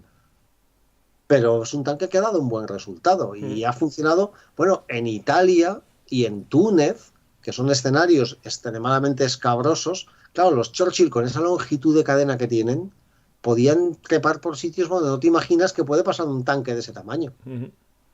Hay un intento de ofensiva en Túnez que comenta una unidad de Tigers que básicamente comentaba el oficial que decía, y de pronto aparecieron unos tanques absurdos que no habíamos visto jamás y que subían unas pendientes que yo no sabía que se podían subir. Y se refiere a los Churchill. Sí, sí. Y en Italia lo mismo, los Churchill eran capaces además con su sistema de, pese a lo anticuados que son, tenían una maniobrabilidad brutal, casi podían girar en redondo sobre sí mismos. ¿No? Entonces decías que con esos trastos te podías llegar a cualquier lado. Pero claro, tienen un límite de vida útil. Ya llega un momento en que no le puedes sacar mucho más partido. Los Valentine hace mucho que ya, por ejemplo, ya no tienen más sentido, que se han enviado junto con los Matilda a Asia. Porque para enfrentarte a los japoneses... Bueno, vale cualquier cosa para los ataques japoneses. Claro, con eso vas que te matas. Con un Matilda tú barres cualquier tanque que diseñen los japoneses. Sí, sí. Pero la cuestión es esa, que los tanques ingleses tienen una vida útil muy corta. O sea, bueno, ya hemos visto que hay algunos que directamente nunca llegan a combatir porque no están pensados para combatir. Digo que hablamos de que entre los Cavalier, los Covenanter, los Tetrarcas, se construyeron fácil entre 3 y 4.000 tanques. O sea, como el 20% de la producción inglesa se construyó, el 20% de la producción de tanques inglesas no servía para nada. Y en un momento que dices, es que Inglaterra no estaba tan boyante como para desperdiciar esos recursos. No, ya. No, ningún país en la guerra, o sea, menos sí, Estados Unidos. Los Comet, por cierto, eso me sorprendió. Había Comets en Cuba. Bueno, Cuando Castro toma el poder. pero no sería mejor que se los dio... Sí, yo me quedé los británicos a la URSS y la URSS a Cuba. Eso es un Comet. Y ahí estaban algunos Comet en Cuba. Ah, así encuentro foto. Pero sería todo regalo de la URSS. Sí, los Comet no funcionaron mal. Dieron muy buen resultado. Claro, a esas alturas ya era muy difícil que algo saliera mal. Una vez se pasa el ring, ya simplemente es rematar la tarea. Aquí se da un poco lo que pasó también con el ejército estadounidense. Si recuerdas, el ejército estadounidense estaba en las divisiones acorazadas y los batallones independientes. Y el peso de la batalla lo llevaron los batallones independientes. En Inglaterra es más o menos lo mismo. Los regimientos de apoyo a infantería son los que van a llevar el peso de la batalla la mayor parte del tiempo. Las divisiones, pues, dan el resultado que dan. O sea, las divisiones sufren unas pérdidas monstruosas en Normandía porque se usan de una manera absurda. En cambio, los regimientos de apoyo dan un buen resultado. No sé, al final muchas veces más que en sí el concepto, el arma es el uso. Es el uso. Unidades pequeñas, más flexibles, funcionan mejor. Pero claro, llega un momento en que no tienes más que si no tienes infantería, hay que usar las divisiones acorazadas en un papel para que no están pensadas. Sí. Y después, entre las armas así raras, hay una que creo que no hablamos de ella, o se me fue de la cabeza, que es el TUG. Espera. El TOG, ese, ¿no? El TOG, The Old Gun. Eso, el TOG, ese, justo. Bueno, eso es de esas cosas que dices, esto es como de anécdota de chiste. The Old Guns les llamaron así porque eran los que habían trabajado en el diseño de los primeros tanques ingleses, de los Mark 3, 4 que se usaron en la Primera Guerra Mundial. Entonces, esa gente se presentó, por así decirlo, voluntaria para diseñar el tanque perfecto. Los jubilados, ¿no? Sí, exacto, son los abueletes. Y lo primero que diseñaron es algo que en esencia es un Mark 5 sobredimensionado al que le han metido la torre de un Matilda a capón. Sí. Y con remachones, con remaches. Hicieron una segunda versión, el TOG 2, que ese todavía se puede contemplar en un museo británico, no sé si en el Museo de Londres, el Museo Imperial de la Guerra, y que era un trasto enorme armado con un 17 libras. Ah, este lo vi yo. Me suena. No, este no.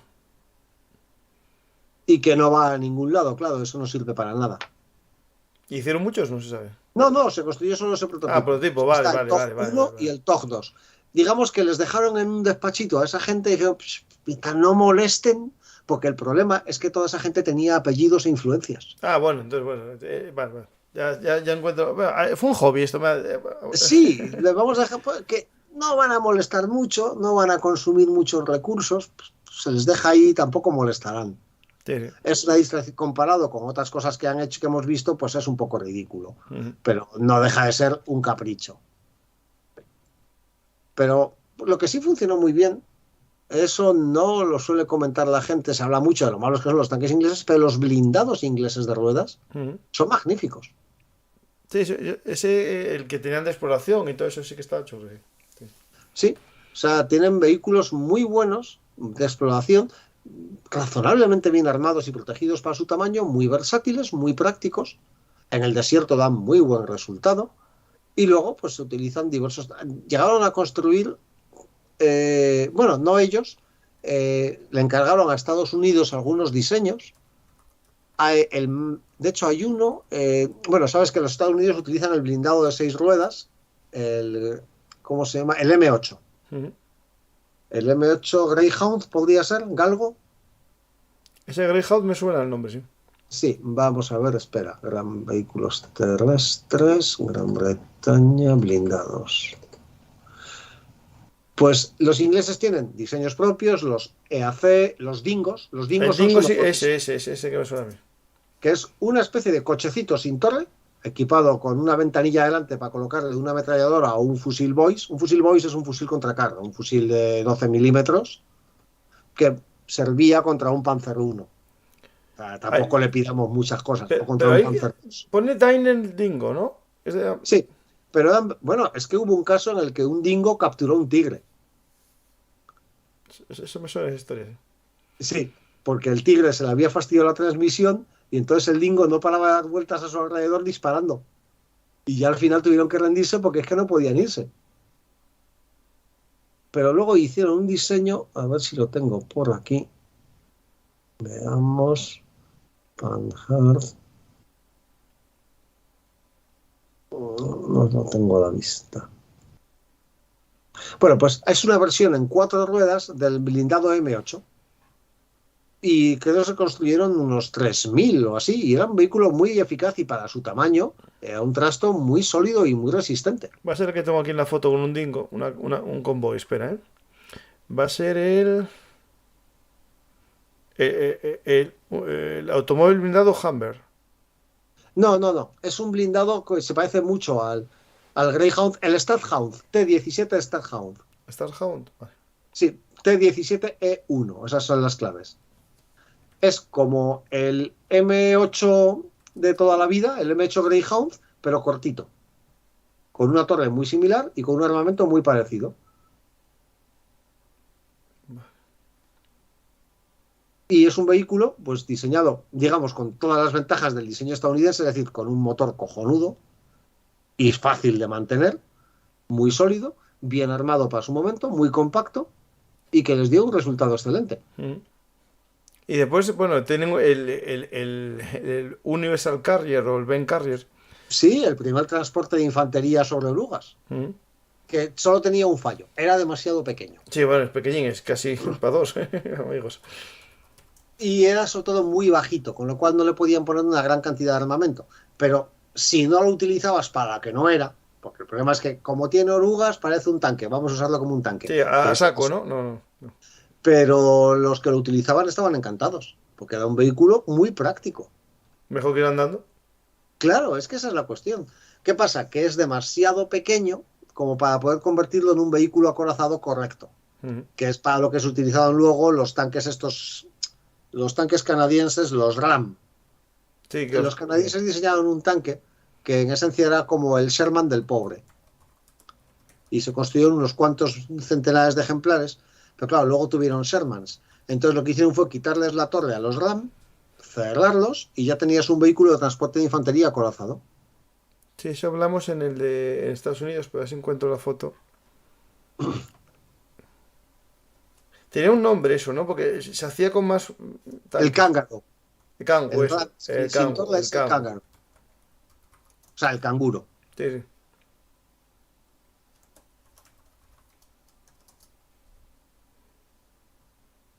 En cambio, una cosa que los ingleses nunca quisieron fueron los semiorugas. Recibieron, pero los utilizaban únicamente como tractores de artillería, no como vehículos para la infantería acorazada. Pues no me sale, yo pongo Kangu con dos os, ¿no? Espera, cángaro con Ah, K. cángaro, vale. Sí, cángaro. O sea, es como lo diría un aborigen. Ya lo tengo así, ya está. Hubo un diseño parecido en Australia. Los australianos diseñaron también un tanque propio para el caso de que tuvieran que construir tanques ellos y no dispusieran de tanques ingleses o americanos.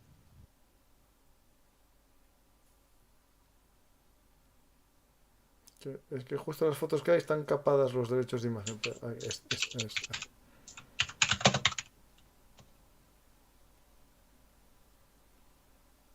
Voy a ver si encuentro el tanque australiano. Ujú. Aquí está.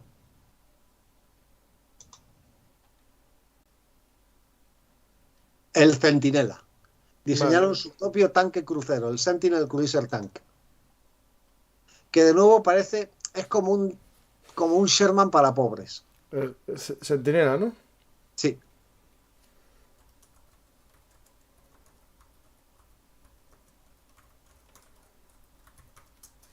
Digamos que es hacer de la necesidad virtud. Como Australia estaba donde estaba y no podían fiarse de que los ingleses enviaran nada, pues decidieron producir su propio tanque. Buah, había un tanque horrible. ¿Cómo se llama este que hizo Australia? Horrible. El Sentinel. No, era como una caja. Ah, bueno, sí. Estaba hecho de hormigón, me parece, o algo así. Sí. A ver si lo encuentro. A ver, esos diseños se hicieron incluso alguno en Inglaterra, en el momento en el que se esperaba el desembarco alemán. Sí, el bisón, uno de esos. Pero, Sí, de esto de decir, es que tenemos que usar cualquier cosa.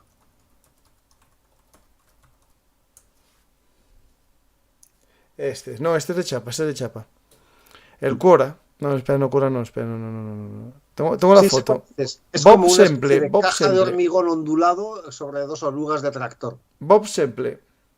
Mm.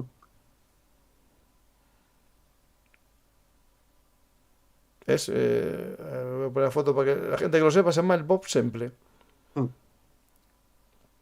Y este es el bueno, y después hay uno que es el primero, que es más feo todavía. Que ya es decir,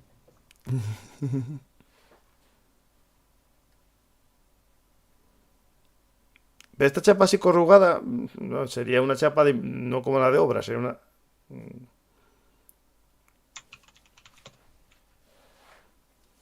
Bueno, esto lo ponemos porque son británicos en el fondo. sí, porque entra todo. O sea, los dominios tuvieron que apañárselas como pudieron hasta que recibieron material. Y luego los ingleses, los canadienses, por ejemplo, fueron los que produjeron más tanques, aparte de Inglaterra, produjeron muchísimos Valentine. Ujú. Que casi todos los Valentine que recibieron los soviéticos eran canadienses. Ah. Pero a su vez también se equipó a unidades británicas con material canadiense. Es que había que sacarle donde hubiera. No, eso está claro. Y Canadá estaba tranquilos y no tenían problemas. Sí. Mm. Pues más o menos yo creo que, José, la misión está cumplida. Hablamos de Yo creo esto. que más o menos nos dan una vista de por Sí, qué sí. son así de feos, por qué funcionaban así de mal y por qué la doctrina inglesa estaba tan fuera de sitio. Sí. Porque entre el balcón y el té no tienen tiempo para diseñar. Y por qué eso sobre el papel decir, vamos a crear una doctrina de armas combinadas, pero nadie va a saber cómo funciona, es un secreto. De Fuller y se marchó. Sí. Eh, No, Fuller no creía en las armas combinadas. no, ya solo Fuller realmente solo pensaba que lo único que solo merecía era lanzar tanques. tanques Sí. y más tanques. Sí. Me preguntan aquí que, bueno, es una pregunta íntima, que cómo haces los modelos, los modelos de tu libro. O sea, ¿qué programa usas? O no sé cómo lo pregunta, la pregunta porque los haces con ordenador. No, vamos a ver, sí, construyo a partir de planos, hago modelos tridimensionales. Yo en su momento hacía maquetas. Ujú. Me encantaba hacer maquetas. Y esto, para alguien que le guste las maquetas, es que te puedes llevar a niveles de detalle. Cuando hice mi primer modelo fue el M10 Wolverine. Los tornillos tenían el biselado por la cara de dentro, por la que no se ve. Ah, Yo sé que nadie lo va a ver, pero sé que está lo ahí. sabes tú. Una, Hombre, salvo que hagas una visión interna del secreta, tanque. es un placer prohibido.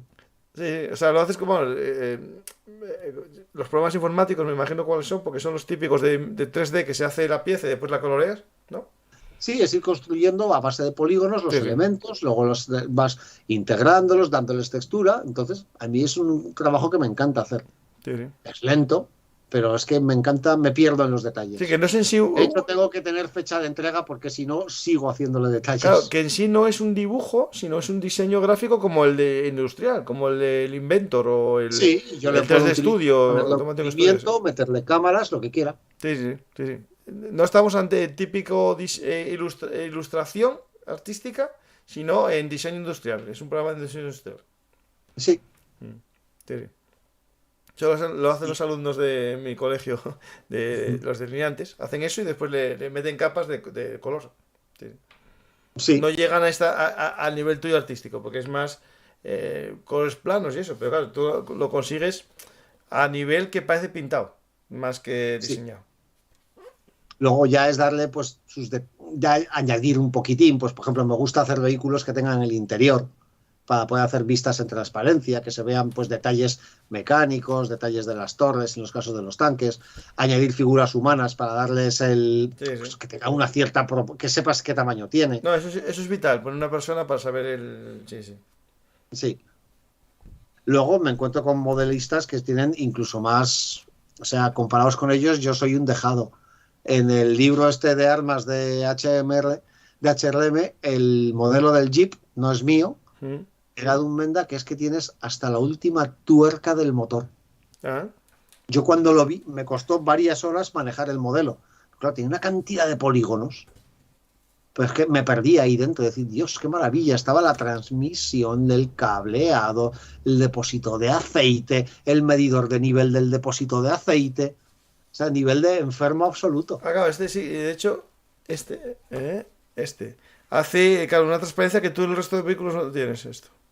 En los que puedo le meto ese tipo de transparencias. Uso ese tipo de programas también para construir mis animales cuando hago ilustraciones de paleontología. Cámara, aquí tienes una transparencia justo aquí. La metedora para que se vea. Sí. Pues la pregunta íntima ya está resuelta parcialmente. ¿Qué más preguntas hay? Si hay alguna pregunta, si no ya a la gente tan que echa bola. El de Australia. La verdad que sí. Sí, no se me había ocurrido denominarlo así, pero es un término muy adecuado. Sí, corrugado y tal. Bueno, oye, el Junker 52 estaba hecho también está corrugado. Eso es porque, bueno, con una chapa fina consigues una mayor consistencia, ¿no? Pues no, la gente está hablando, preguntas no hay ninguna ahora mismo. Bueno, les damos unos minutos un minuto o dos para que pregunten. Y José, básicamente hay que coger cita, podemos cogerla para el siguiente libro, que saldrá en otoño por ahí. Yo estoy dando citas ya para noviembre, te voy a pasar la agenda después y ya cogemos para que me hables de los libros, de los barcos que va a salir en tu libro. Es decir, barcos, habrá aviones también. La guerra naval en general, porque la idea ha sido no ir a vehículo por vehículo, sino decir, pues vamos a empezar. Acorazados. Pues ir contando por cada tipo de acorazado por ejemplo, los acorazados que participaron, qué pasó en Pearl Harbor, por qué esos acorazados estaban ahí, qué sentido tenía, cómo se construyeron esos acorazados, qué había detrás, qué idea había sobre unos acorazados que, por ejemplo, los acorazados estadounidenses hasta la llegada de los acorazados rápidos tipo South Dakota eran acorazados lentos y se construían así a posta, porque había una idea doctrinal de utilizarlos como una especie de rodillo. O sea, una línea de acorazados avanzando todos a la misma velocidad, machacando todo. Sí. Pues explicamos eso, o explicamos el por qué la batalla del Estrecho de Dinamarca tiene lugar de la forma en la que tiene. Luego hablamos, pues, los portaaviones, pues porque en su momento la Escuela Británica de Portaaviones puede funcionar en el Atlántico porque no hay un adversario real delante. No, claro. En el Pacífico, la Royal Navy frente a la escuadra japonesa, les hubieran durado un asalto y medio. Porque el pensamiento de los aeronaval inglés era muy anticuado. En cambio, los japoneses tenían ideas mucho más revolucionarias. Luego hablamos de la potencia industrial, de cómo Estados Unidos a su vez gestiona sus sistemas de portaaviones. Luego vamos a las grandes batallas de cruceros, las batallas de destructores. O sea, hay batallas en el Pacífico en las que destructores japoneses se enfrentan a flotas de cruceros pesados estadounidenses y las arrasan. Pero literalmente las arrasan. Hay un pequeño apartado para submarinos, otro para pequeños buques auxiliares. Dan una idea de que vale, son muy espectaculares determinados combates, determinados buques, pero la guerra naval no se limita a unos pocos tipos de barcos. Y de nuevo, lo que hemos estado hablando, que muchas veces influye más la doctrina que cómo es el barco propiamente dicho. Sí, eso es cierto, sí. Eso, de hecho, mira, de submarinos hicimos hace poco uno de submarinos japoneses que quedó muy chulo. Sí, los japoneses hacen submarinos excelentes, pero su doctrina de Eso, uso justo, los hace mal. Los usa es mal. muy errónea, con lo cual no les sirven de nada. Eso lo comentamos en el programa. Exactamente eso que estás diciendo. Y Entonces, sí. Dime. No, es ya una pregunta. El programa que vamos a hacer siguiente va a ser ese. Podemos hacerlo también sobre el nacimiento de la Blitzkrieg para mover libros, pero bueno, ya veremos las fechas de que salga el libro. Preguntan quién hizo más tanques, Estados Unidos o el Reino Unido. Yo creo que quedó claro que Estados Unidos. Pues es de cajón. Sí, de cajón, porque se los daba a tu Dios. Construyó unos 20.000, sí. Estados Unidos, solo Shermans, construyó 55.000. Claro, está claro, porque incluso en Berlín los tanques soviéticos que entraron fueron Sherman, los primeros. Ahí está, es que los soviéticos apreciaban muchísimo los Shermans. Sí. Les parecían tanques magníficos. No, pues ahora mismo no hay más preguntas, pero la gente sí que está muy contenta, está diciendo que muy buen programa, que muy bien, ¿eh? O sea, como siempre, José, eres una apuesta segura. Pues un placer. Igual que tus libros, que recomiendo a la gente. Yo me acuerdo, cuando leí el primero de todos, el de El mito en los primeros años de la Blitzkrieg. Sí, los años de las victorias. Claro, justo, sí. Me encantó, o sea, es un libro que me gustó muchísimo. No pude leer el segundo entero porque no me da la vida. Me salté al de los británicos y tengo pendiente el de los estadounidenses también. Es decir, no me da la vida. Es decir, la gente puede decir, es que yo no miento. Los libros que leo, los leo, pero no me da la vida para programas, trabajar, todo. O sea, estoy sacrificando una de las cosas que más me gusta, que es leer libros. O sea que... Pues imagínate la vida que me da a mí para escribirlos. No. Ya te digo, yo tengo uno empezado, ¿eh? Es decir, HRM, a ti te puse fechas. Yo, la condición que les puse para el libro que estoy escribiendo es que no me den fechas. Vendo. Si lo hago, lo hago. Y me quedé atrancado en la página 200. Yo, a ver, porque además el problema para el quinto, el de los soviéticos, es que las fuentes soviéticas no están todas accesibles. Claro. En los años 90 y primeros 2000 sí las abrieron, pero tras la llegada de Putin me las han vuelto a cerrar. Así que no es fácil conseguir a veces la información. Bueno, tendrás que usar la información que hay. Sí, me da rabia porque me gusta disponer de cuantas más fuentes mejor, porque si hago una afirmación me gusta que al menos me la confirmen 3 fuentes. Sí. Y no tres fuentes que se autociten entre sí. Sí, no me valen los que han copiado a otros. Eso pasa mucho. Sí, el que cita al anterior libro, pues no, pues ya es una. Sí. Con el de los Estados Unidos, afortunadamente, había material por todas partes. Además, el propio ejército de Estados Unidos tiene bibliotecas digitales disponibles muy buenas y puedes consultar desde los cuadernos desde los archivos de las unidades, con sus informes del día a día, semana a semana, hasta resúmenes muy buenos, que no sé por qué no los publican en papel. Yo los sacaría y pagaría por ellos más que por algunos libros que luego ves que editan. Sí. Pues es igual que el Ejército Español, es muy raro, por ejemplo, la prensa que tiene, acaba un libro y no lo reeditan, es una cosa muy rara. Como no sé, es una política extraña. Yo hace poco Víctor Tarradellas tiene un libro sobre logística y viendo los libros que tiene con HRM que me encantaron, vale, dije yo, quiero leer tu libro, entonces, bueno, es que no lo reeditan. Ediciones Ejército, es una puñeta porque sacan cosas muy interesantes, pero nunca las vuelves a encontrar. Yo los de Fuller los tenía en Ediciones Ejército. Ahí tengo uno todavía de Ediciones Ejército, de el petróleo en la guerra. Pues es uno de los textos en los que siempre me baso un poquitín para pensar en temas de logística, de industria, ese tipo de cosas. Interesante el tema. Porque o podemos decir el petróleo en la guerra o la guerra por el petróleo. O sea. Claro, y por ejemplo, gracias a ese libro, pues hablaba de cosas que no ves en otros textos. Por ejemplo, te hablaba del problema del octanaje. Ujú. Eso es interesante porque la gente piensa que, por ejemplo, el petróleo vale todo para hacer diésel o gasolina, pero realmente la gasolina se hace casi todo con un tipo de diésel, el diésel, con un tipo de petróleo específico, e incluso las refinerías funcionan con un tipo de petróleo. Si les metes otro, hay que alterar todo el proceso industrial. Sí, sí. Y, por ejemplo, la aviación alemana, un problema que tuvo a lo largo de toda la guerra, es que sus combustibles no tenían el octanaje que tenían los aliados. Claro, claro, no. Y la potencia es menor, claro. Sí. Claro, con un octanaje bajo, tus motores funcionan peor. Sí. Los estadounidenses y los ingleses tenían motores que podían aprovechar. Claro, el Mustang no solamente tenía un motor espléndido, es que tenía un combustible cojonudo. Claro. Es como la gasolina 95 y 98, ¿no? Pero eso. Sí, sí. Pues nada, José, muchas gracias, la verdad, la gente está ahí viéndolo, pero no preguntan, es que lo explicaste todo muy bien, o la gente son tan feos los tanques británicos que no le ven chicha. Ay, por ahí. Bueno, voy a Yo te dejarlo digo con el que mejor es que modelo de la Commonwealth, que es la chabola con orugas.